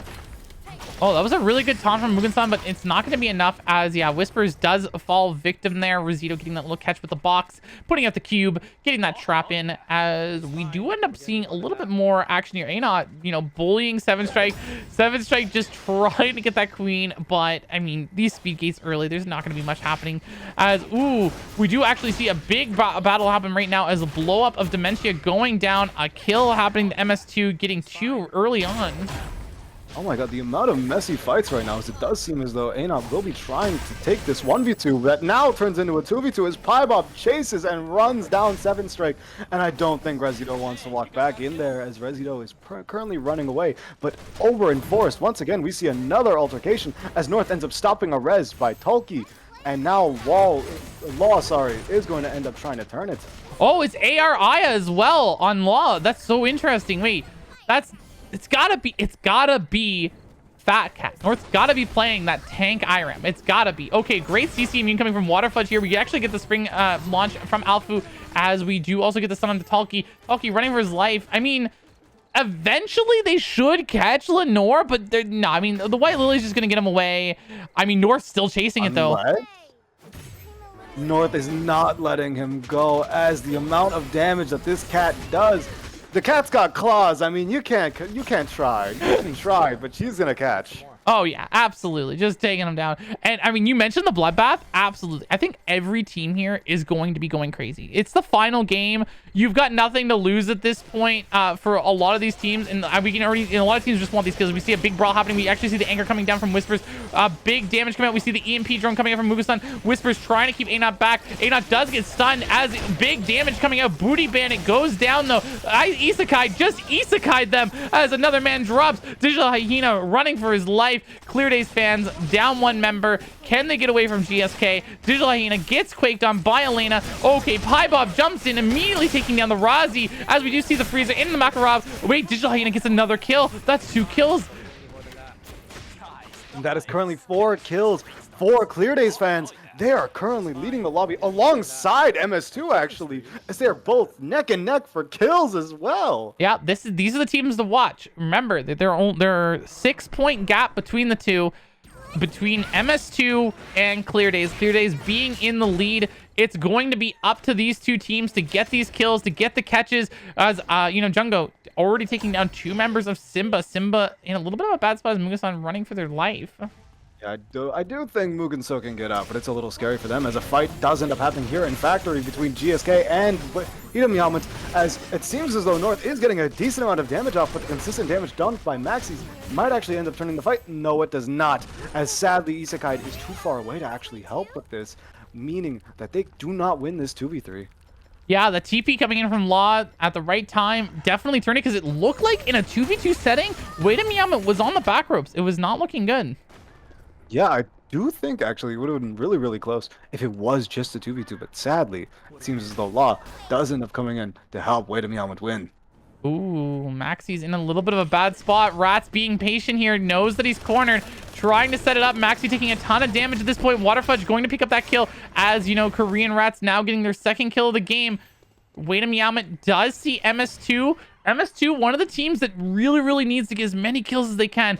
Will they go up against Korean Rats, though? Okay, wait, we actually get the 1-2 paint coming up from Alisson. We see the 5 Omen come out. We get the Insanity coming onto Alisson. Alisson does paint away, goes insane, smacks up Woes a little bit, effects getting those fears, as Waterfudge looking to go in for an engage back in. Palki cornering effect. Can effect get away at this point? No, he falls victim. And it does seem as though that MS2 is going to end up losing this fight to Korean Rats, as Korean Rats is just going to take their spoils of war unless Waterfudge wants to try and chase this, which Piolo is one of the... No, he is not. He is not. Yeah, I mean, at this point here, I mean, Korean Rats is two things you want to look at when you're looking at these with these teams, right? Is it's either a team that you want to eliminate like right now and get them out of this game so that you have a chance to potentially, like, you know, skyrocket, or you just completely leave them and you're only worried about clear day fans. It's very true. I mean, either one works just fine. But it seems that we have a lot of peace right now, unless I believe that is... Oh, unless something ends up happening here in Pond between Korean Rats and Simba. Yeah, I mean, Korean Rat's going to look to try and take this alpha now, securing that zone, immediately just pushing Simba back. Simba just immediately giving up that zone. Oh, they try to go in on Rats, but again, the slippery ISO. We see the Insanity come out from here from Tulki. Not going to land. We're putting out some pressure right now. Whispers drops the anchor, but immediately gets focused on by Waterfudge. Waterfudge going low. Can he get away? He does back off, and look at this. This is what I mean. It's like their team is such an interesting setup of characters because they don't really have a lot of peel in the normal sense. What they do have, though, is anti-dive with ISIL as, ooh, North getting caught here with the paint. Alisson, you know, painting up a storm, turning North down as Law runs for his life. It seems so, but as you were saying about Korean Rats, I do want to say that comp, I wouldn't say it's common. It's usually that comp itself, in and of itself, is very much comfort picks. But wait a second, never mind. We're going to have to stall this conversation as Mugenso is getting ran down by Amabut, forcing, I believe, Simba to back off as Whispers is currently trying to zone them out. As another team is actually hovering, that being Judo. Wait, he's cut off, though, is immediately, seventh. Yeah. That's not looking good. Straight forced to run. Actually, no, wait. Now Maxi's on the back foot as Maxi does end up getting taken down. And as North actually ended up tipping directly on top of them. Wow, wait a second. Okay, we actually see the checkmate come on to Isekai. Isekai does get comboed, goes down. Amabut now has to run. North, does he see it? He doesn't see the low HP. Doesn't go for it. Probably a smart decision. But it does seem as though this is going to be a chaotic little bit because I think Wait a Moment is going to end up running into Simba as I don't know what's going to happen as Whispers already gets down due to North's damage and Law's damage, as it seems as though Booty Bandit is forced to try and run for his life, but it doesn't seem like he can. As for all Lenny, the move speed buffs and the chase just ends up doing so much as Mugenzo does end up dying to Jugo, Simba being the first team out. Sadly. Yeah, not looking good there for Team Simba. Unfortunately, being eliminated super early on. Not looking good. Oh, there comes a great push into the wall, but no, Christian does not land it. The Queen, though, coming in into the fork, knocking up Alfu. Alfu looks like they're going to be sacrificed to the lambs as they do. What? They're actually living right now? Hello? Rosito's not going to let this. Rosito's got this. Resi! And wait, Alfu jumps back into the stun. stun. Wait, no, this. Oh my gosh, Alfu, no way you live. GSK, do they see it? Alfu's got to. No, he's dead. Oh, Alfu's dead. That was crazy. Oh my god, that was so messy. But on the bright side, I do think that this does not go unpunished. So Alfu's death will not be forgiven. As never mind, GSK is just gonna be able to get out unscathed. Yeah, and now it looks like Tree potentially going to MSJ, or sorry, MS2.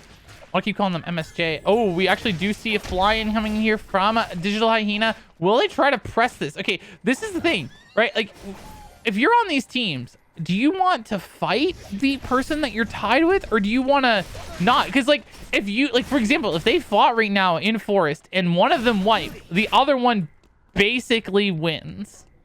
I mean, yeah, you're absolutely right. The only issue is you really don't want to end up making a mistake as Waterfudge does end up going for a short trade to get them off the box, as he does end up whiffing the E, sadly, which does end up forcing him to stasis, as Wallace is just not letting him get out, as the Flay does end up pulling him back in slightly, but thankfully Waterfudge can just get out again, as the poke from Rats and Tolki just ends up allowing enough to end up happening, as Wallace ends up getting chunked down to 1 HP, just purely due to the damage, consistent damage from Rats, and Toki. Yeah, I mean, Toki's on point. Wow, Ellison patiently in that bush, not showing until Rats overextends, getting that catch. What a great play, painting him up as Woes, I mean, like, just completely left that fight. Like they were trying to, like, stop Woes from resing, or sorry, not resing, rest.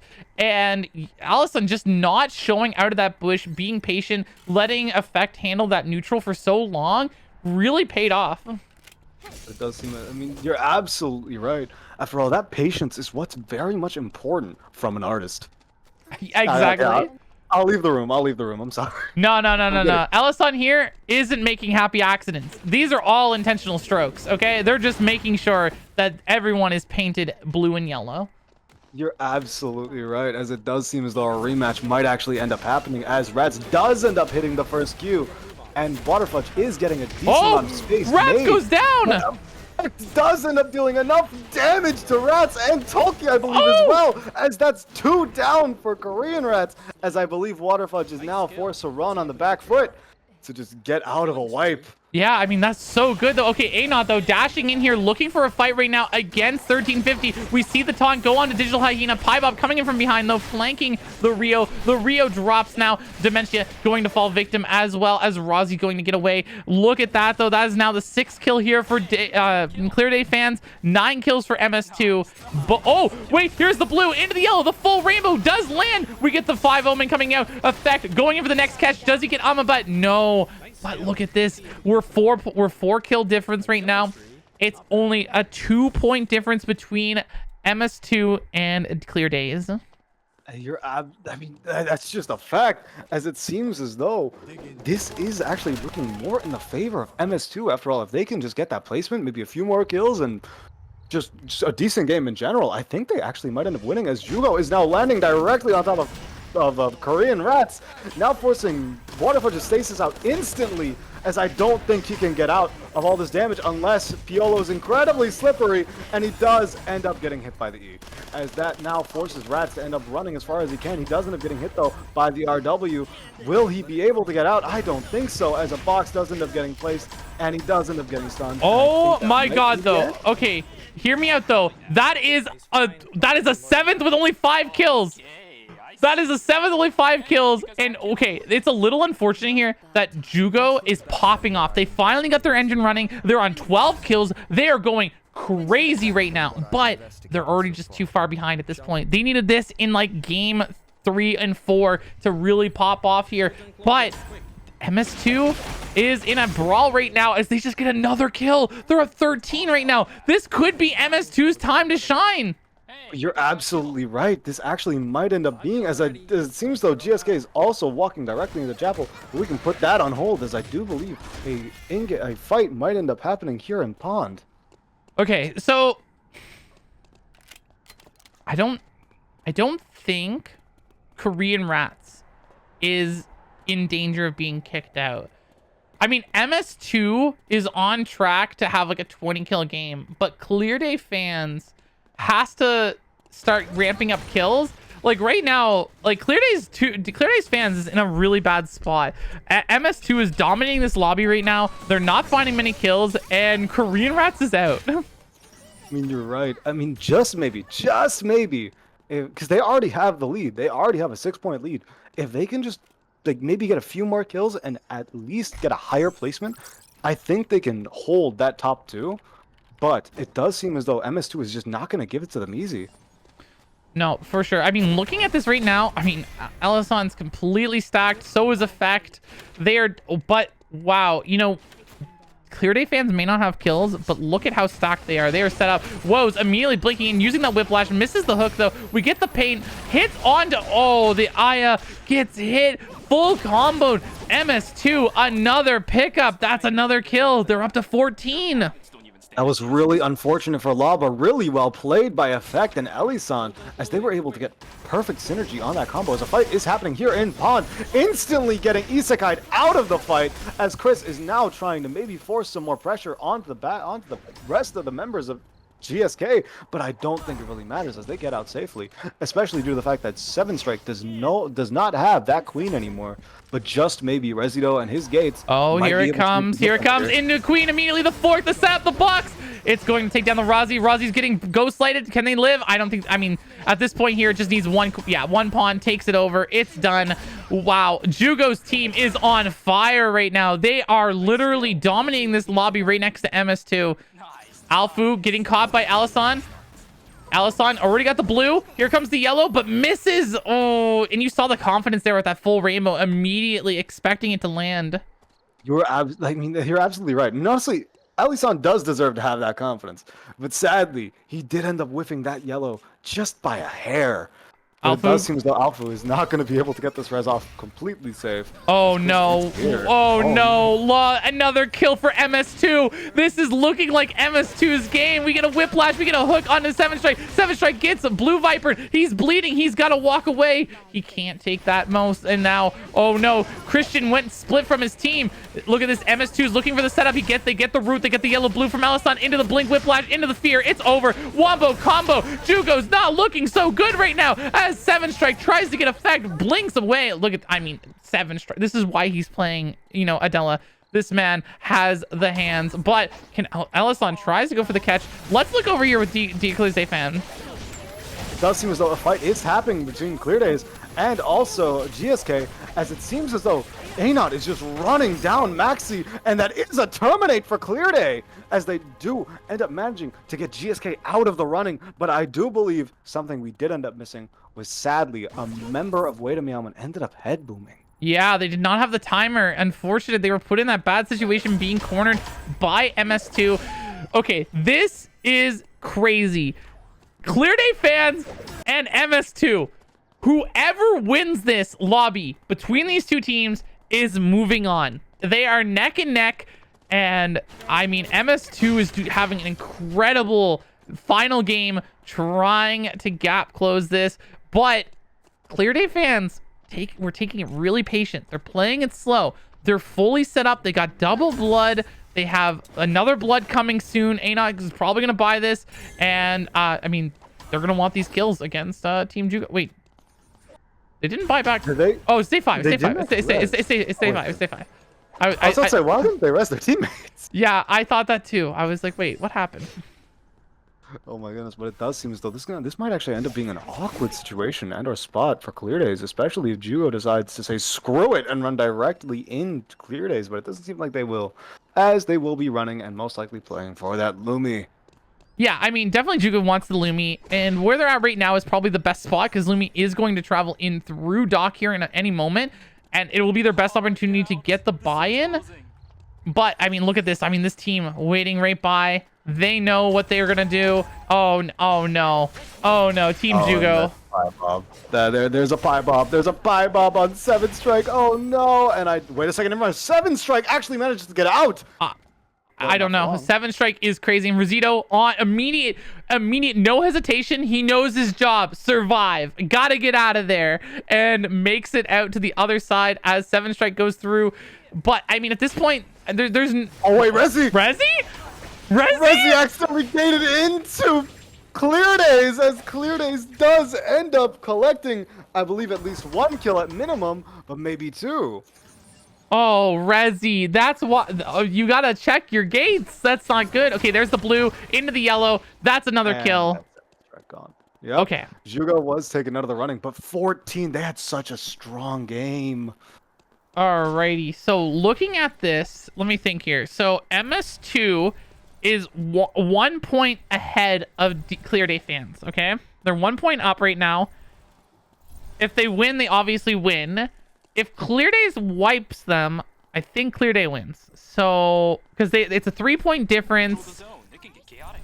Yeah, no matter what. Okay, it's whatever team wins here. No matter what points wise, whatever team wins this final fight is the team that moves on. I mean, just based off of items alone, it is looking into the hands of Cleardays. But I do think that MS2 does have a better comp ever so slightly, just because of how much better they can peel. Yeah, I genuinely think, I mean, Digital Hyena's got to handle all of the neutral himself. You know, effect alone on Hedgen is going to be able to win that neutral, but Alisson's also going to be able to help. And they have such incredible anti-dive. I don't know how Anot and Paibop are going to play this. Neither do I, but it does seem as though Pybob's already trying to zone off from the side entrance, as it seems as though he wants to take this enclosed fight, but I don't really see why that'd be a good idea. After all, he's facing the Master Painter himself, Elisan. Never mind, as Pybob puts a good amount of damage onto Rose, but ends up getting silenced and chunked by Elisan, now forcing Digital to try and get a knockup onto Rose, which he does end up getting, but the full Rainbow ends up chunking Pybob, as now it seems as though Pybob is down. MS2 maybe actually being able to win this, as Effect does end up trying to get in and finish off Hyena, but Hyena does end up getting it. But It's a 1-for-1 kill. The 1-for-1 does end up coming through. Maybe A-Not, just in case, if he can 1v2, which I don't know how easy that's going to be.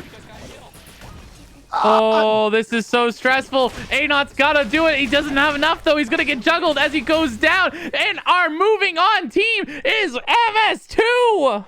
Well played to both teams. That was a monstrous final fight, to be honest. But just the full rainbow from Elisan that managed to shut down Pybob, that was the winning factor. Yeah, I mean, that is the reason why he is one of our Tia GOATs.